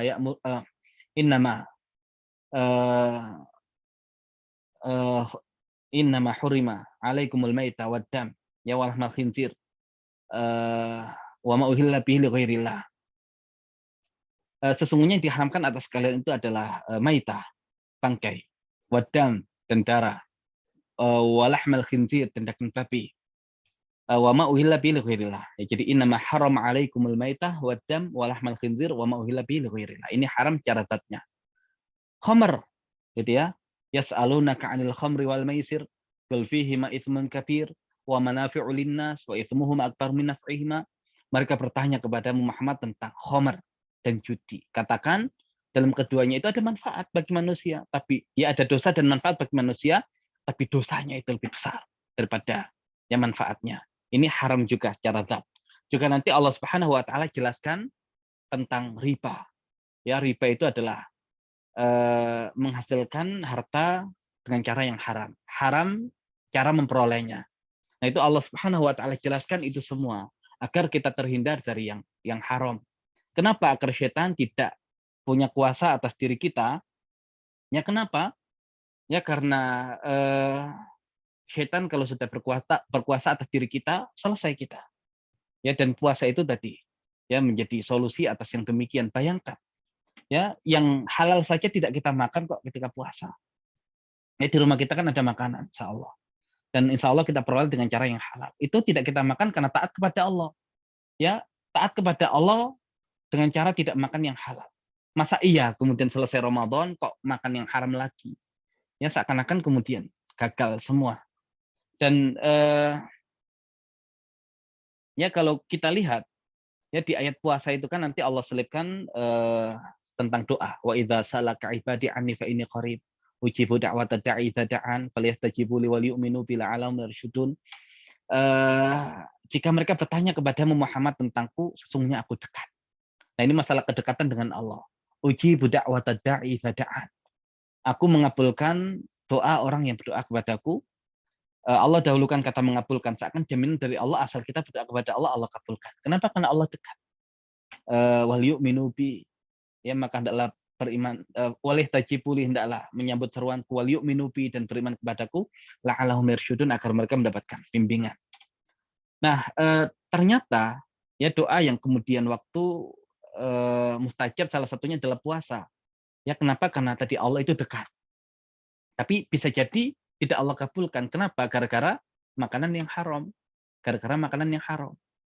Ya makanya ketika Rasulullah SAW menjelaskan, wadhakara rajul, menyebutkan seorang laki-laki yutilu safar, yang banyak melakukan safar. Ash'as akhbar, rambutnya berdebu, rambutnya kusut. Dan safar adalah sebab dikabulkan doa. Kemudian yamudi atau ilah sama, mengangkat tangannya ke langit. Itu juga sebab dikabulkan doa. Kemudian waqala ya Rabb ya Rabb. Dia berkata ya Rabb ya Rabb. Kan Allah katakan walillahil asmaul husna fad'uhu biha. Sesungguhnya Allah memiliki nama yang baik, berdoa dengannya menjadi sebab dikabulkan doa. Dia manggil ya Rabb ya Rabb. Ya, dan ternyata tidak Allah kabulkan. Kenapa? Wa mat'amu haram, makanannya haram. Wa masyrabu haram, minumannya haram. Wa malbasu haram, pakaiannya haram. Wa ghudhiya bil haram, dikasih makan yang haram. Wa anna yustajabu li dzalik. Bagaimana yang demikian mau dikabulkan? Nah, berarti seakan ya kedekatan kita dengan Allah kaitannya adalah dengan kehalalan makanan yang kita makan. Ya Allah itu dekat. Wa nahnu aqrabu ilaihi min hablil warid, dan kami lebih dekat kepada Dia dari tulang dari urat lehernya. Yaitu berkaitan dengan tadi pusat manusia, jantungnya. Tapi kedekatan dengan Allah bisa saja hilang manakala tadi makanan yang kita makan adalah yang haram. Hakikatnya justru kita dekat dengan setan, tidak dengan Allah. Ya, dan Allah kalau sudah tidak membersamai, gimana mau mendapatkan kepemimpinan, kebangkitan, mustahil. Makanya dikatakan doa umuhul ibadah. Doa itu intisari ibadah. Dan sahabat kemudian khawatir, kalau doa intisari ibadah saja tidak Allah terima, bagaimana dengan ibadah-ibadah yang lain? Bisa jadi ibadah-ibadah yang lain tidak Allah terima gara-gara yang haram. Nah, itu semua solusinya adalah puasa tadi, itu ketaatan. Yang halal saja nggak dimakan, apalagi yang haram. Ya, dan ternyata Al-Baqarah itu ada yang mengkaitkan temanya adalah ibadah kepada Allah. Ada yang mengkaitkan temanya adalah kepemimpinan di muka bumi, khalifah di muka bumi. Bisa nggak kita kaitkan? Bisa. Tidak mungkin Allah berikan kepemimpinan bagi muslimin selama mereka tidak maksimal ibadahnya. Dan kapan ibadahnya nggak maksimal? Kalau makanannya masih yang haram. Makanya tadi kisah Nabi Adam itu berawal dari makanan, kaitannya dengan kekhilafahan. Yang di tengah-tengahnya ada pembahasan tentang ibadah. Dari makanan yang halal memudahkan untuk beribadah. Makanya Allah Subhanahu wa taala berfirman, "Ya ayyuhar rusul, kulu minat thayyibati wa'malu shalihah." Wahai para rasul, makanlah yang thayyib dan beramalah dengan amal yang soleh. Karena makanan yang thayyib memudahkan untuk beramal soleh. Dan juga tadi menjadikan ibadah nggak diterima kalau makanannya haram. Jadi semua itu rangkaian yang ada dalam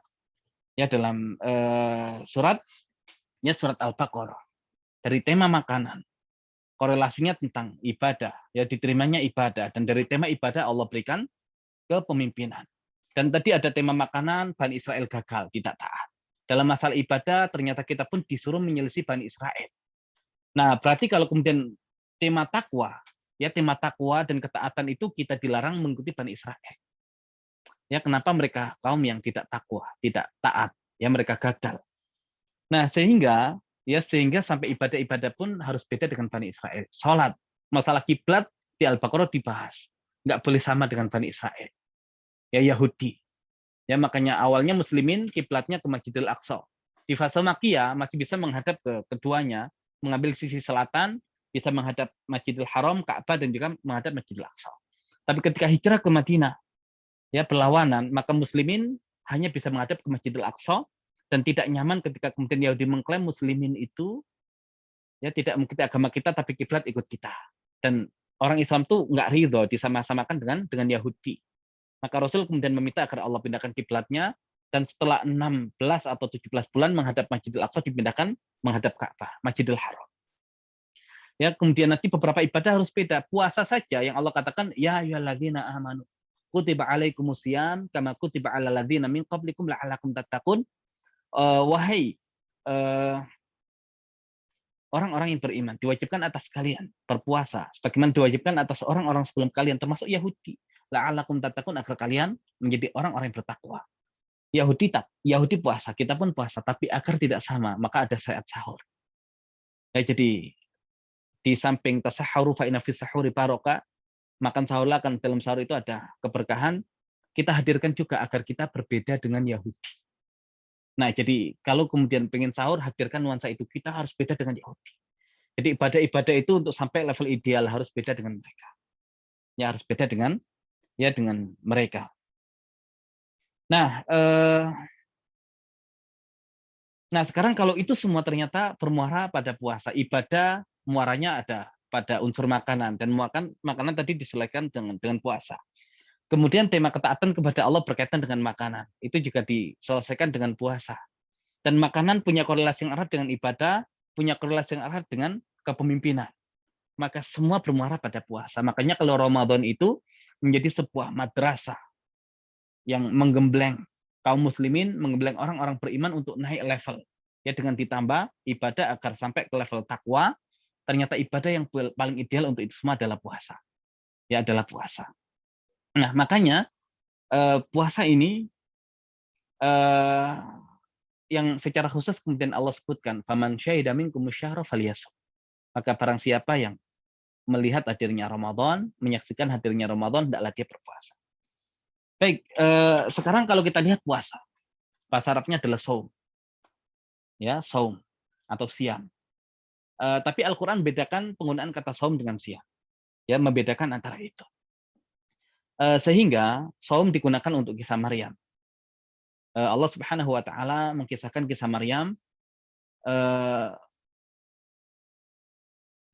Maryam ketika bertemu dengan manusia itu kan, fa imma tarayna minal basyari ahadan, dan adapun ketika kamu bertemu dengan salah seorang manusia, faquli, maka katakan inni nadzartu lirrahmani shauma falan ukallima al-yawma insiya.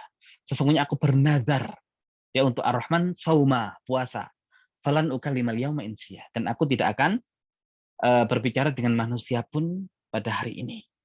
Jadi puasanya Maryam adalah puasa untuk tidak berbicara dengan manusia. Dan Allah minta dari kita itu siam, bukan saum. Saum itu hurufnya 3, shad, wawu, mim. Tapi yang Allah minta dari kita siam, shad, ya, alif, mim, 4. Berarti kalau 3 menjadi 4. Kullama zadal mabda zadal makna. Ketika tambah jumlah huruf, tambah maknanya.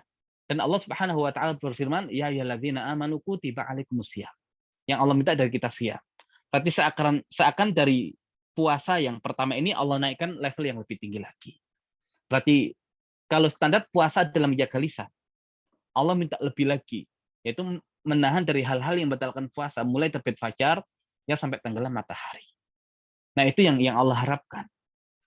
Itu yang Allah harapkan. Maka seakan kalau fisik manusia, auratnya itu laki-laki mulai dari pusar sampai lutut, nah itu menjadi aurat utama. Tapi Allah ingin lebih. Berarti ditambah pakaian-pakaian atas, pakaian untuk menutup kepala, agar terlihat lebih sopan. walaupun auratnya hanya antara pusar dengan lutut.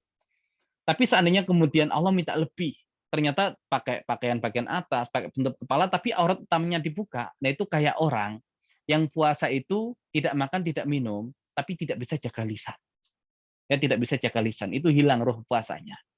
Ya makanya Rasul mengatakan man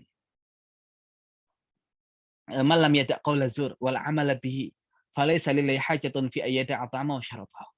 Barang siapa yang berkata kotor dan tidak bisa dan beramal, ya tidak meninggalkan perkataan kotor dan beramal dengan perkataan itu, maka tidak ada hajat bagi Allah walaupun dia meninggalkan makanan dan minumannya. Juga hadis yang lain, wa kamin shaimin laisa min siyamihi ilal ju' wal atash. Betapa banyak dari orang yang berpuasa yang tidak mendapatkan apapun dari puasanya kecuali al ju' wal atash. Ya kecuali hanya sekedar lapar dan haus. Ya makanya kalau fikih fatwa berarti sekedar kita tidak makan, tidak minum, sah. Sudah menggugurkan kewajiban ibadah puasa kita. Tapi rohnya nggak dapat. Dan takwa itu nggak begitu. Takwa itu ingin yang maksimal. Berarti tidak sekedar menggugurkan kewajiban saja, tapi kita ingin memberikan yang ideal, yang terbaik buat Allah. Kan tadi Allah sampai merasa nggak butuh puasa kita kalau kita nggak bisa jaga lisan. Lisan pun kita jaga ya Allah. Ya dan anggota tubuh pun yang lain pun kita jaga ya Allah. Ya karena kita ingin berikan yang maksimal kepadamu, yaitu takwa. Nah, ini sesuatu yang menarik ya dari Imam Ghazali. Imam Al-Ghazali dalam kitab Ihya menjelaskan tentang macam-macam puasa. Beliau mengatakan i'lam anna shaum thalath darajat. Ketahuilah sesungguhnya puasa itu ada 3 tingkatan. Shaumul umum, puasa yang bersifat umum. Wa shaumul khusus, dan berpuasa yang bersifat khusus. Wa shaum khususil khusus, dan puasanya khususnya khusus. Amma shaumul umum fa waqaful batn wal farj an qada'i syahwah, yaitu mencegah dan menahan perut dan kemaluan dari syahwatnya. Nah, ini puasa yang bersifat umum. Jadi sekedar menggugurkan kewajiban saja. Tidak makan, tidak minum, tidak berhubungan suami istri. Tapi kalau berbicara kotor, apakah membatalkan puasa? Tidak. Tapi itu adalah puasa yang umum. Tidak ada ruhnya, hanya fisik saja. Tapi wa amma shaumul khusus, nah ini sudah ada sisi ruhnya. Fa waqafus sama' wal basar wal lisan wal yad wal rijl wasairil jawarih anil atham. Puasa khusus itu adalah puasa yang menahan pendengaran, penglihatan, lisan, tangan, kaki dan seluruh anggota tubuh dari perbuatan dosa. Nah, itu sudah ada ruhnya puasanya. Ya sudah ada ruhnya puasanya.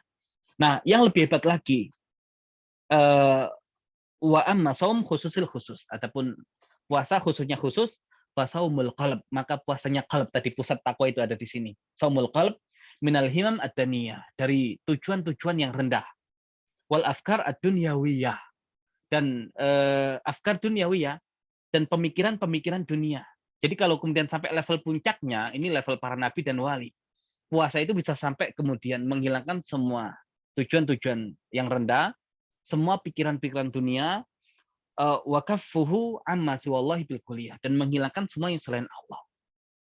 Kenapa? Karena kehidupan kita itu tadi jual beli dengan Allah Subhanahu wa taala, maka yang harus dihadirkan hanya Allah. Dan kalau bisa sampai level puasa itu hebatnya luar biasa.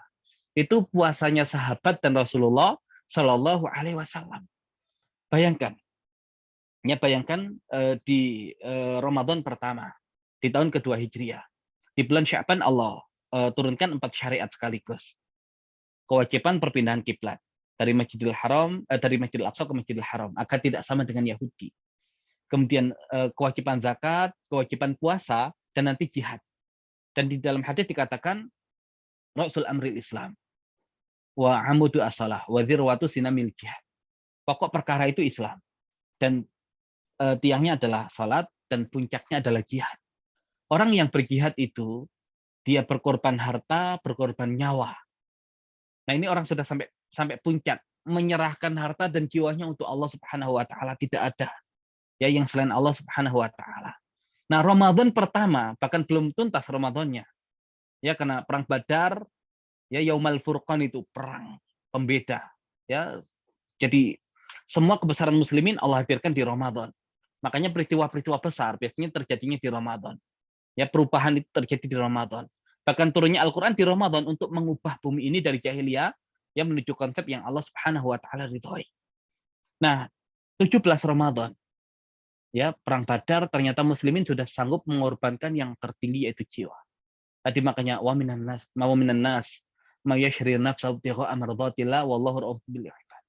Dan di antara manusia ada yang rela untuk menjual jiwanya ya untuk mendapatkan keridhaan dari Allah, dan Allah Subhanahu wa taala Maha Penyayang terhadap para hambanya. Ini hamba beneran, ibad beneran. Ya, makanya kalau bisa sampai yang demikian, kemudian kita kaitkan dengan pembahasan kita, yaitu tentang konsep puasa, ya konsep Ramadan, konsep jual beli berkaitan dengan bagaimana membangun sebuah masyarakat.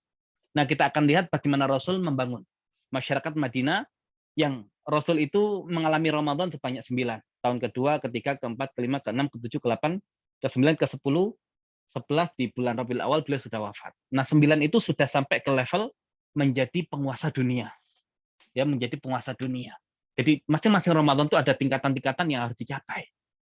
Nah, kalau kemudian tingkatan puasa tadi kan ada umum, ada khususul khusus. Ya, dan kalau kemudian puasa kita sekedar hanya menggugurkan kewajiban, berarti yang dominan fisik. Kita masih di tahapan umum. Tapi kalau kemudian kita ya puasa itu hanya tidak hanya menjaga unsur fisik, tapi lisan segala macam semua kita jaga, berarti kita masuk di khusus. Tapi lebih hebat lagi kalau kemudian dunia ini kita talak ya gara-gara puasa itu, dan hanya Allah Subhanahu wa taala yang menjadi tujuan. Nah, itu berarti khususul khusus. Itu sahabat dengan Rasulullah SAW ketika membangun negara Madinah. Kita lihat sahabat ketika hijrah ke Madinah, yang menguasai ekonomi adalah orang-orang Yahudi. Bahkan ayat yang bahas tentang jual beli, wailul lil mutaffifin alladzina idza qalu 'alan nasi yastawfun wa idza kaluhum aw wazanuhum yukhsirun ala yadhunnu ulaika annahum mab'utsun. Ya, celakalah bagi al-mutaffifin alladzina idza qalu 'alan nasi yastawfun, ketika mereka yang minta ditimbangkan, mereka minta ditimbang dengan sempurna. Wa idza kaluhum, kalau mereka yang menimbangkan, awazanuhum, atau ya tadi mengukurkan atau menimbangkan, yukhsirun, mereka mengurangi. Sebagian mengatakan ini surat Al-Mutaffifin termasuk surat Makkiyah yang akhir-akhir. Ada yang mengatakan surat Madaniyah karena sudah turun di fase Madinah. Kok bisa demikian? Ya, karena memang surat Al-Mutaffifin turun di rentang waktu itu. Seakan kemudian seandainya turun di fase Makkiyah adalah untuk persiapan muslimin agar tidak mengikuti cara jual beli yang seperti itu. Merusak ekonomi masyarakat. Atau seandainya turun di Madinah, berarti agar muslimin tidak terus-menerus melakukan ekonomi yang demikian. Itu nggak benar. Ya, belum lagi kemudian ada Yahudi yang menguasai konsep ekonomi di sana. Ya, dengan konsep ribanya. Makanya ternyata jual beli ya Allah sandingkan dengan riba tadi itu. Ya, jual beli Allah sandingkan dengan riba. Nah, di awal sahabat tinggal di Madinah. Ya, mereka berjual beli di pasar Bani Qainuqa, pasar milik orang-orang Yahudi. Ya, jadi Yahudi punya pasar Bani Qainuqa. Kita tahu Abdurrahman bin Auf. Ini Abdurrahman bin Auf yang ketika dipersaudarakan dengan Sa'ad bin Arabi kemudian dibagi dua. Ya, hartanya kalau kamu mau dibagi dua. Istriku ada dua, lihat pilih yang mana. Tapi Abdurrahman nggak mau, tunjukkan saya pasar.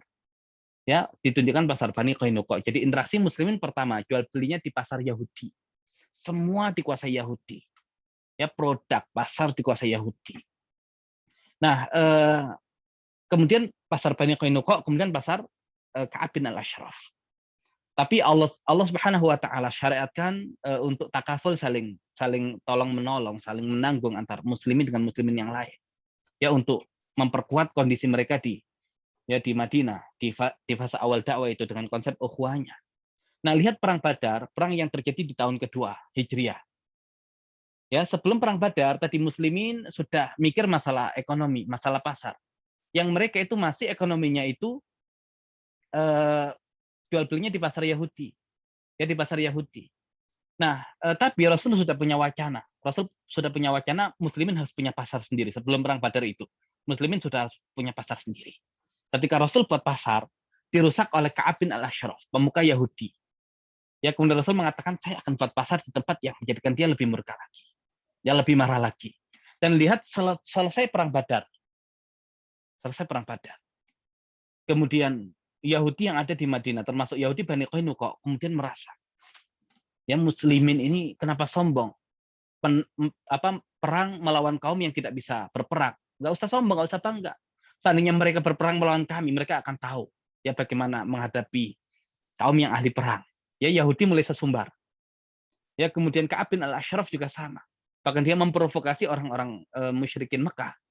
Sampai kemudian Rasul mengatakan ya kepada sahabat untuk mengeksekusi Ka'ab bin al-Ashraf. Ya nanti Ka'ab bin al-Ashraf dieksekusi mati dia, Yahudi. Dia ini tokoh Yahudi punya pasar juga, berarti kalau dia mati pasarnya tutup. Ya. Kemudian kita tahu kisah muslimin dilecehkan di pasar Bani Qainuqa selepas perang Badar. Karena tadi Yahudi yang marah dengan kemenangan muslimin. Di situ ada perempuan muslimah yang dilecehkan oleh pedagang emas. Ya, kemudian diikat bagian atas pakaiannya dengan bagian bawah. Ketika kemudian perempuan itu berdiri maka tersingkap auratnya. Dan ketika ada seorang muslim yang melihat saudari ya, muslimahnya dilecehkan, dia tidak terima dan membunuh Yahudi itu. Kemudian muslim ini dikeroyok oleh Yahudi yang lain di pasar itu sampai dia mati. Dan ketika Rasul mendengar kabar itu, maka Rasul perintahkan untuk mengepung Yahudi Bani Qainuqa. Dan akhirnya kita tahu mereka menyerah dan akhirnya diusir dari Madinah. Ya, berarti kalau mereka diusir dari Madinah, pasar mereka otomatis tutup. Selesai, habis semua. Pasarnya Ka'ab bin al-Ashraf tutup, pasarnya Yahudi Bani Qainuqa tutup, muslimin fokus dengan pasar muslimin sendiri selepas Ramadan, selepas perang Badar. Nah, berkaitan dengan jual beli, konsep fatwa. Boleh nggak kita berjual beli dengan orang-orang Yahudi? Ya dengan orang-orang Yahudi. Atau dengan orang-orang non-muslim secara umum. Secara fikih nggak ada masalah, secara fatwa nggak ada masalah. Tapi secara takwa, kalau ada opsi yang lain, dan kalau memang tidak benar-benar butuh, ahsannya kita itu jual belinya dengan sesama muslim. Ya, jual belinya dengan sesama muslim. Itu kalau takwa. Tapi kalau sekedar fatwa ya nggak ada masalah. Ya asal yang dibeli itu halal. Lihat muslimin. Ketika Rasul membuat pasar Madinah, semua beralih ke pasar Madinah. Ya walaupun masih ada yang di pasar Yahudi ketika memang dibutuhkan. Nah, buktinya wanita tadi masih pergi ke pasar Yahudi. Ada seorang muslim juga yang masih beli di pasar Yahudi. Tapi sampai satu muslim dikeroyok, nggak ada yang nolong, itu kemana muslim yang lain? Kemana muslim yang lain? Sampai Rasul pun dengar kabar itu. Ya, selepas pembunuhan itu. Nah, muslim yang lain sudah ke pasar muslim sendiri. Nah, jadi seakan, ya selesai Ramadan ini, bahkan kita harus mentalak Yahudi itu talak 3. Gitu ya. Jadi nggak apa-apa kalau kita butuh untuk beli produk mereka, nggak ada masalah. Ya, nggak ada masalah. Tapi kalau kemudian nggak butuh, ngapain kita harus beli produk mereka? Tapi kan halal, iya halal. Silakan kalau dengan fikih fatwa. Berarti puasanya itu hanya selesai puasa di fisik tadi. Puasa secara umum, sekedar menggugurkan kewajiban, tapi tidak menyentuh jiwa. Ya tidak menyentuh jiwa. Maka ya halal nggak apa-apa, nah silakan. Berarti selevel itu puasa kita di bulan Ramadan. Hanya puasa umum yang menyentuh sisi fisik saja. Ya tidak ada unsur jiwa yang saling bertaut antara satu muslim dengan muslim yang lain. Ya sehingga masih ikut-ikutan beli di pasar Yahudi di produk-produk non muslim. Silakan, nggak ada masalah selama itu halal. Ya yang gagal itu kalau kemudian kembali ke yang haram itu gagal. Ya tapi kalau kemudian masih begitu, ya berarti selevel itu Ramadan kita. Ya lompatannya masih selevel itu. Ya lumayan lah itu. Tapi kalau kemudian lebih naik lagi kayak sahabat itu. Ya kalau seandainya tidak butuh-butuh banget, nggak butuh beli ya produk Yahudi, ya jadi produk muslimin sendiri. Nah ini yang kemudian perlu dihadirkan. Selesai Ramadan itu, ya ternyata pasar Yahudi tutup, muslimin dengan pasarnya sendiri. Dan kalau kemudian kita lebih hebat lagi tadi puasa khususul khusus, ya khususul khusus, kita mentalak dunia, semua interaksi karena Allah Subhanahu Wa Taala. Nah berarti tadi kalau kemudian kita masih ya kalau kita kembali kepada yang haram, berarti puasa kita gagal. Oke? Kalau kita sudah tidak kembali kepada yang haram, kita ingin yang halal saja untuk keluarga kita. Tapi masih beli produk Yahudi di saat ada opsi yang lain dari muslimin, berarti puasa kita masih puasa umum. Kemudian, kalau kita sudah bisa tidak beli produk Yahudi, produk non-muslim, dan selama ada opsi dari muslim, kita beli produk muslim. Ya, kita beralih dari produk mereka ke produk Muslim, berarti puasa kita sudah khusus. Nah, puasa khusus kayak gimana? Kalau aktivitas jual beli kita itu korelasinya dengan Allah. Ya, interaksinya dengan Allah, transaksinya dengan Allah, tidak dengan sesama Muslim, tidak dengan sama manusia. Ya, kok bisa begitu? Maksudnya gimana? Berarti jual belinya bukan sekedar jual beli, tapi ada unsur. Ya, unsur membantu sesama Muslim, ada unsur sedekah. Nah, ini makanya riba itu dilawankan dengan dua. Pertama dengan jual beli, wa halallahu al-bai'a wa harrama riba. Di samping itu Allah hadirkan yamhaqullahu riba wa yurbi shadaqat. Maka untuk mengalahkan ekonomi mereka dibutuhkan tadi ya dua hal. Jual beli otomatis sesuai dengan panduan, makanya kita belajar ini agar ya kita bisa naik ke level yang lebih tinggi. Dan yang kedua adalah sedekah. Nah, ini coba dicari ya kisah bagaimana Utsman bin Affan dengan Ali bin Abi Thalib. Sama peristiwanya selesai Badar, selesai Ramadan. Ketika Ali bin Abi Thalib menikah dengan Fatimah. Ya, ketika menikah dengan Fatimah, yang kemudian Rasul menerima lamaran Ali setelah sebelumnya menolak lamaran Abu Bakar dan Umar. Ali bingung, tidak punya apa-apa. Bagaimana menyiapkan pernikahan dengan putri Nabi? Ali hanya punya baju perang, baju besi. Ya, yang itu harganya pun tidak seberapa, tapi itu dibutuhkan oleh Ali. Maka Utsman bin Affan ketika melihat saudaranya itu membutuhkan, dan Ali itu tidak mau sekedar dikasih. Ya, izahnya Muslim itu begitu. Makanya Allah katakan, yahsabumul jahilu aghniya an ta'affuf. Orang yang tidak tahu itu mengira dia kaya karena tidak mau meminta-minta. Nah, Utsman tahu karakter Ali begitu. Makanya akhirnya Utsman membeli baju perang milik Ali bin Abi Thalib dengan harga yang tidak biasa. Dengan harga yang tinggi karena tujuan Utsman ingin bantu Ali. Bayangkan, ya kita kalau sekarang ada produk Yahudi, ini produk Muslim. Beda 100 saja kita mikir-mikir. Nah, bagaimana kemudian bisa kita kayak Utsman begitu?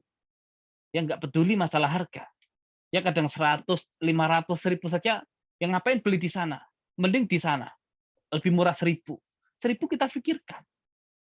Ya, kita belum bisa lepas dari dunia kalau begitu. Puasa kita itu belum sampai selevel itu. Nah, ya walaupun Muslim, kalau bisa tadi terhadap Muslimnya, saudara sama Muslimnya jangan mengambil manfaat. Ya, tadi memanfaatkan keadaan dengan menaikkan, nggak begitu. Ya harusnya kalau kemudian Yahudi jualnya segitu, saya harus bisa lebih murah lagi untuk saudara Muslim saya. Nah, jadi saling begitu sesama Muslim itu. Nah, kemudian dibeli oleh Utsman dengan harga yang lumayan untuk memenuhi kebutuhan Ali bin Abi Thalib. Jadi lagi-lagi bukan masalah jual belinya, tapi ada unsur tolong-menolong terhadap saudara yang membutuhkan. Nah, ketika Ali menikah, ya kemudian oleh Utsman baju perang itu dihadiahkan lagi kepada Ali. Nah, apakah Utsman itu murni jual beli dengan Ali? Tidak. Utsman itu hakikatnya jual beli dengan Allah Subhanahu wa taala. Ya dengan cara apa? Dengan cara membantu saudaranya yang membutuhkan. Nah, kalau yang begini yang dihadirkan, itu pasar Yahudi tutup. Ya, jadi puasa itu sebetulnya rohnya ya adalah melepaskan kita dari unsur-unsur keduniaan. Ya, sehingga jual beli itu adalah antara kita dengan Allah, dan Allah itu akan ridho kepada kita manakala tadi ya kita punya perhatian lebih terhadap saudara kita. Jadi jual beli kita tidak sekedar ya jual beli, tapi ada unsur tolong menolong. Ya, ada unsur sedekah, ada unsur mengharap keberkahan dari Allah. Ya, dan kalau yang demikian kita lakukan, di samping menghadirkan keridhaan Allah, juga kita bisa menutup dan menyelisih Yahudi dan ya antek-anteknya. Kalau demikian yang kita lakukan, ya maka tadi Allah akan berikan kepemimpinan kepada muslimin. Ya, Allah akan berikan kepemimpinan kepada muslimin, dan di semua sektor muslimin akan ya bisa menguasai itu. Ya, jadi ini yang kemudian perlu kita hadirkan. Kita lihat target kita selepas Ramadan ini. Apakah sekedar meninggalkan yang haram saja? Ataukah kemudian sudah bisa beralih ke produk muslimin? Atau bisa lebih-lebih lagi? Ya, aktivitas jual beli kita menjadi aktivitas ibadah kepada Allah Subhanahu wa taala, tidak sekedar ya jual beli biasa, tapi ada unsur tolong menolong, ada unsur ya sedekah di situ untuk membangkitkan ekonomi muslimin. Nah, itu yang kemudian menjadi target. Ya, kalau muslimin bisa di tahun pertama langsung selesai dengan itu, makanya di Ramadan berikutnya capaiannya lebih tinggi lagi. Ya kan, dari ekonomi masuk ke sisi-sisi yang lain. Tapi kalau kita nggak tahu, ya minimal kita mulai. Syukur-syukur Ramadan ini sudah ada perubahan.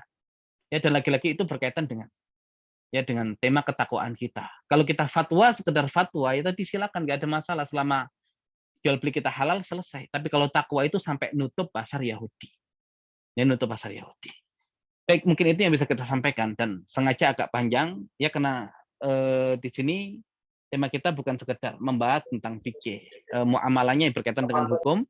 Insya Allah itu nanti kita lanjutkan selepas Ramadan, kita dalami lagi, tapi ini ya jual beli sebagai sebuah aktivitas yang punya korelasi dengan puasa kita, punya korelasi dengan bulan Ramadan kita, punya korelasi dengan tema besar surat Al-Baqarah, yaitu kepemimpinan di muka bumi. Wallahu a'lam bishawab. Kita kembalikan ke Ustaz Jani.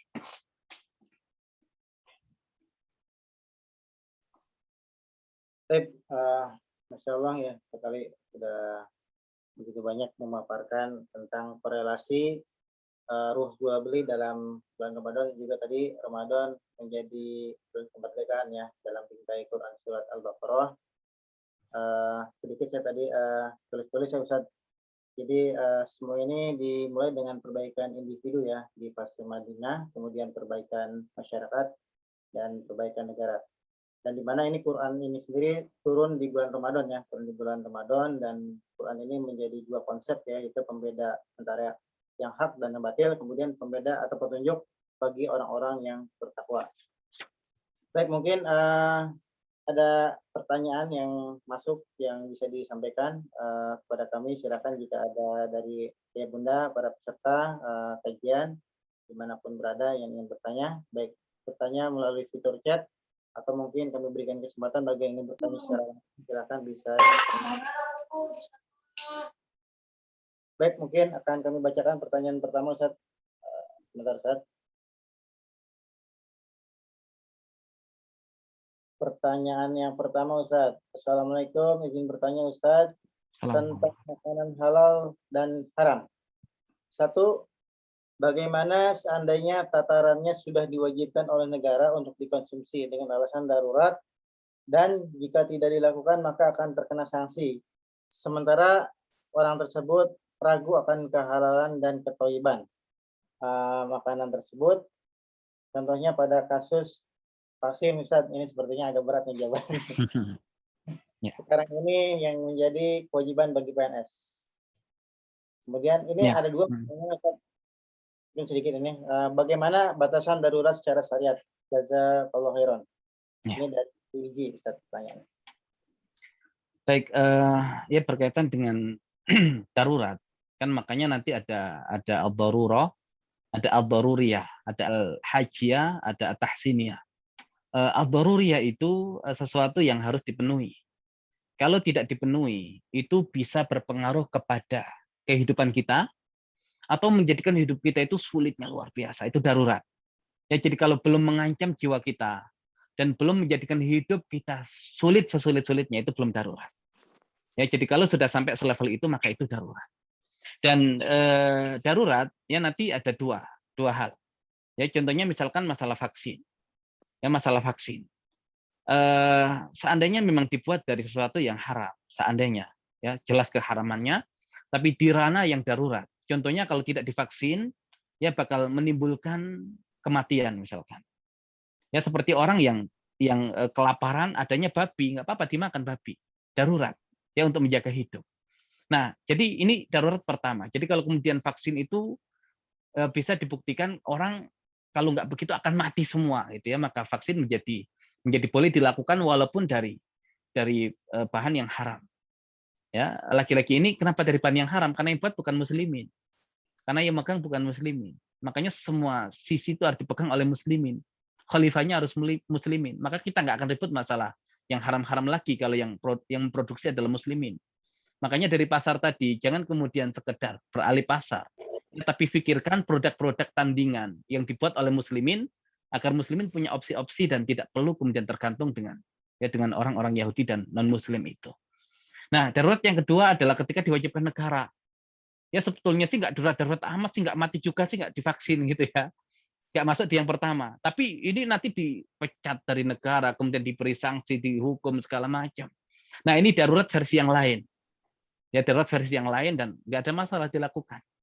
Ya, jadi ada darurat yang memang benar-benar darurat mengancam kehidupan, yang faktornya adalah penyakit tadi, dan darurat yang kedua adalah tadi mengancam kehidupan dan mempersulit kehidupan.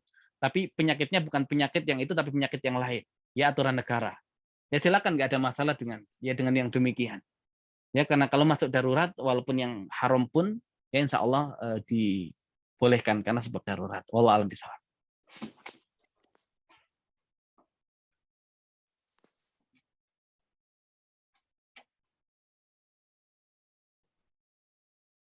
Baik, masih ada Tata nih?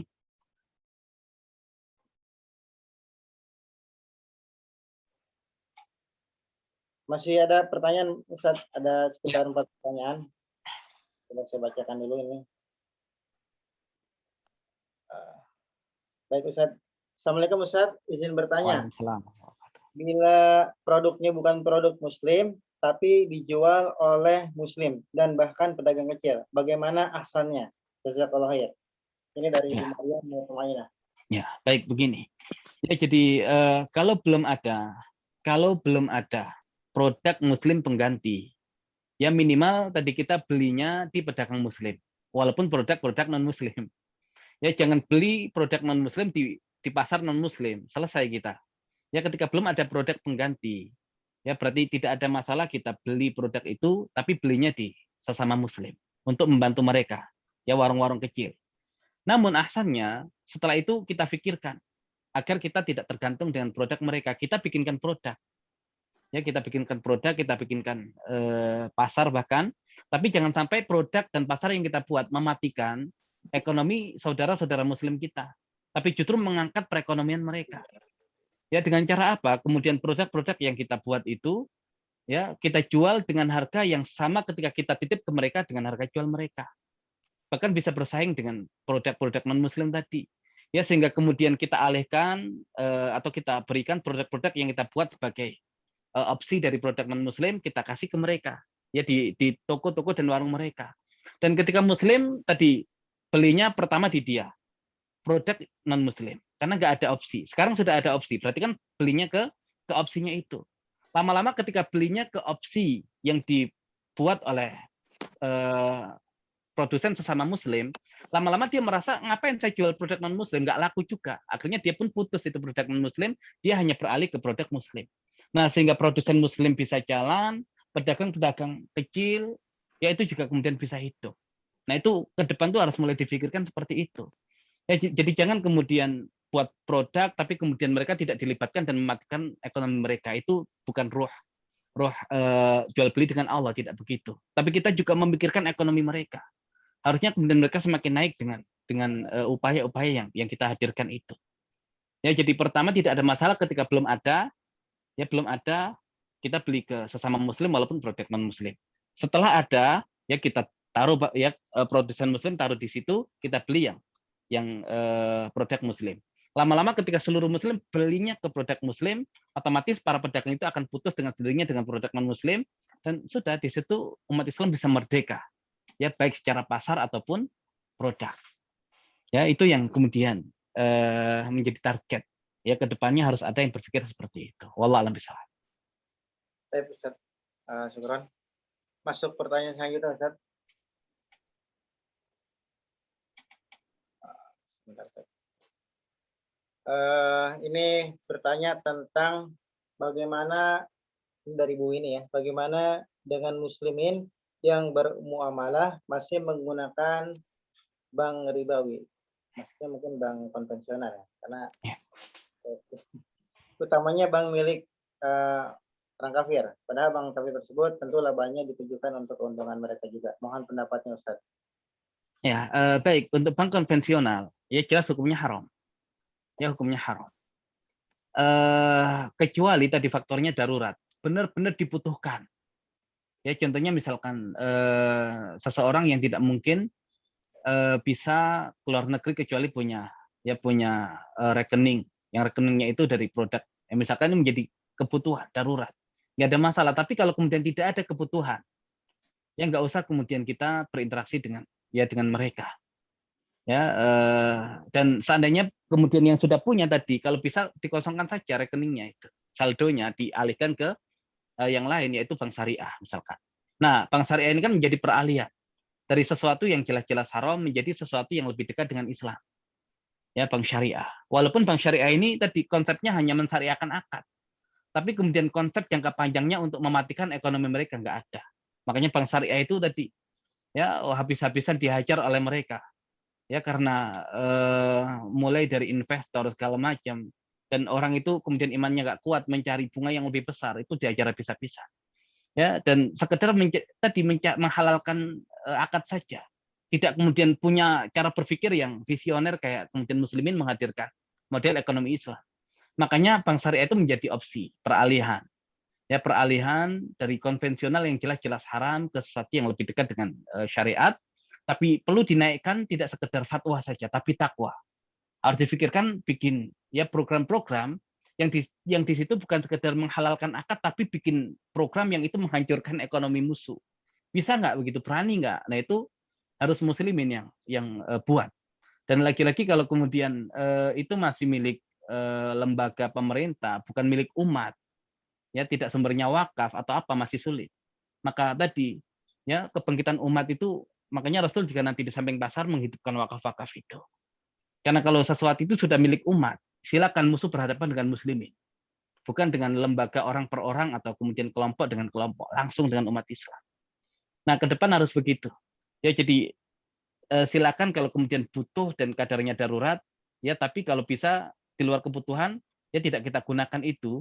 Ya makanya saldonya dikosongkan, ya sekedar diisi berapa untuk sekedar aktif lah, beralih ke bank konvensional, tapi setelah itu kemudian difikirkan yang jauh lebih visioner lagi, bukan mensyariatkan akad, tapi membuat program yang memukul ekonomi mereka.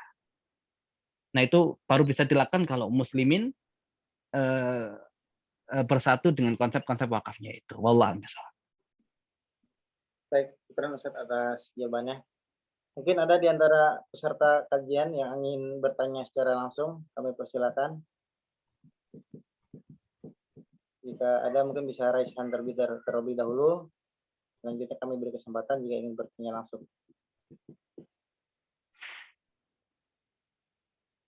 Silakan dari peserta ya Bunda sekalian, mungkin ingin bertanya secara langsung kepada Ustadz, bisa membuka mic atau kameranya dengan terlebih dahulu raise hand ya.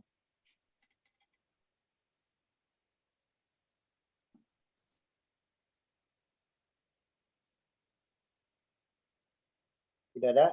Tidak ada. Ini ada satu pertanyaan lagi Ustadz dari chat.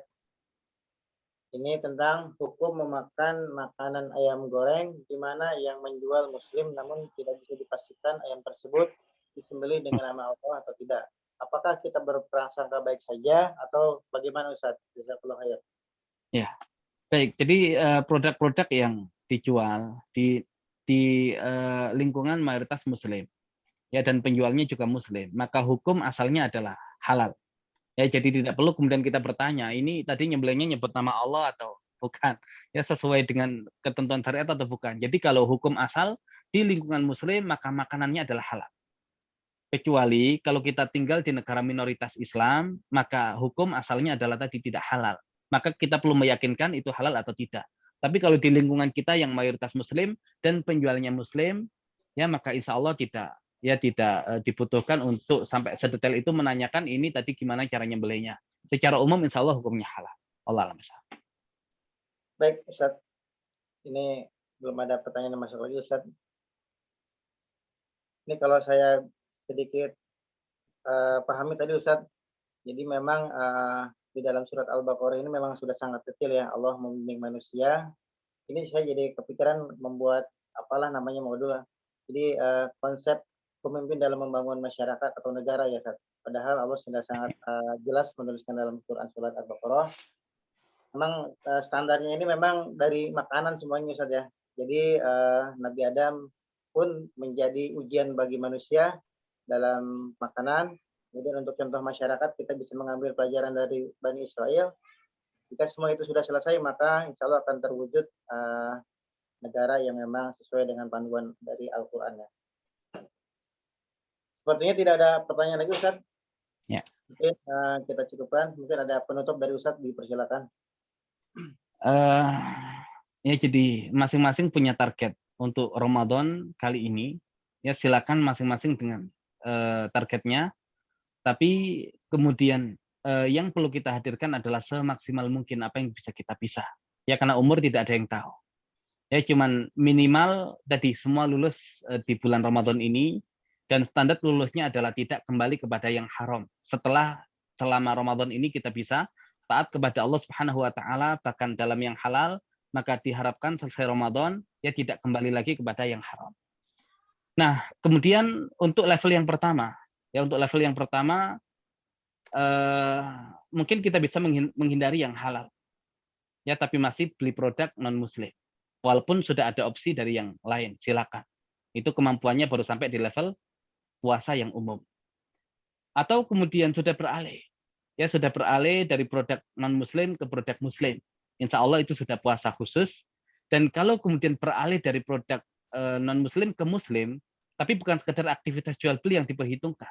Tapi ada unsur tolong menolong, ada unsur saling menanggung, ada unsur sedekah, ada unsur ya mengharapkan ridha Allah, maka itu adalah khususul khusus dan itu yang dicontohkan oleh Rasulullah SAW dengan para sahabat yang dengannya Allah berikan ya kepemimpinan kepada mereka. Silakan ukur diri kita sendiri dan kita pun tahu ujungnya sampai di mana, dan insya Allah kalau kita mengusahakan yang ujung maka pertolongan Allah itu sudah akan sangat dekat. Wallahu a'lam bishawab.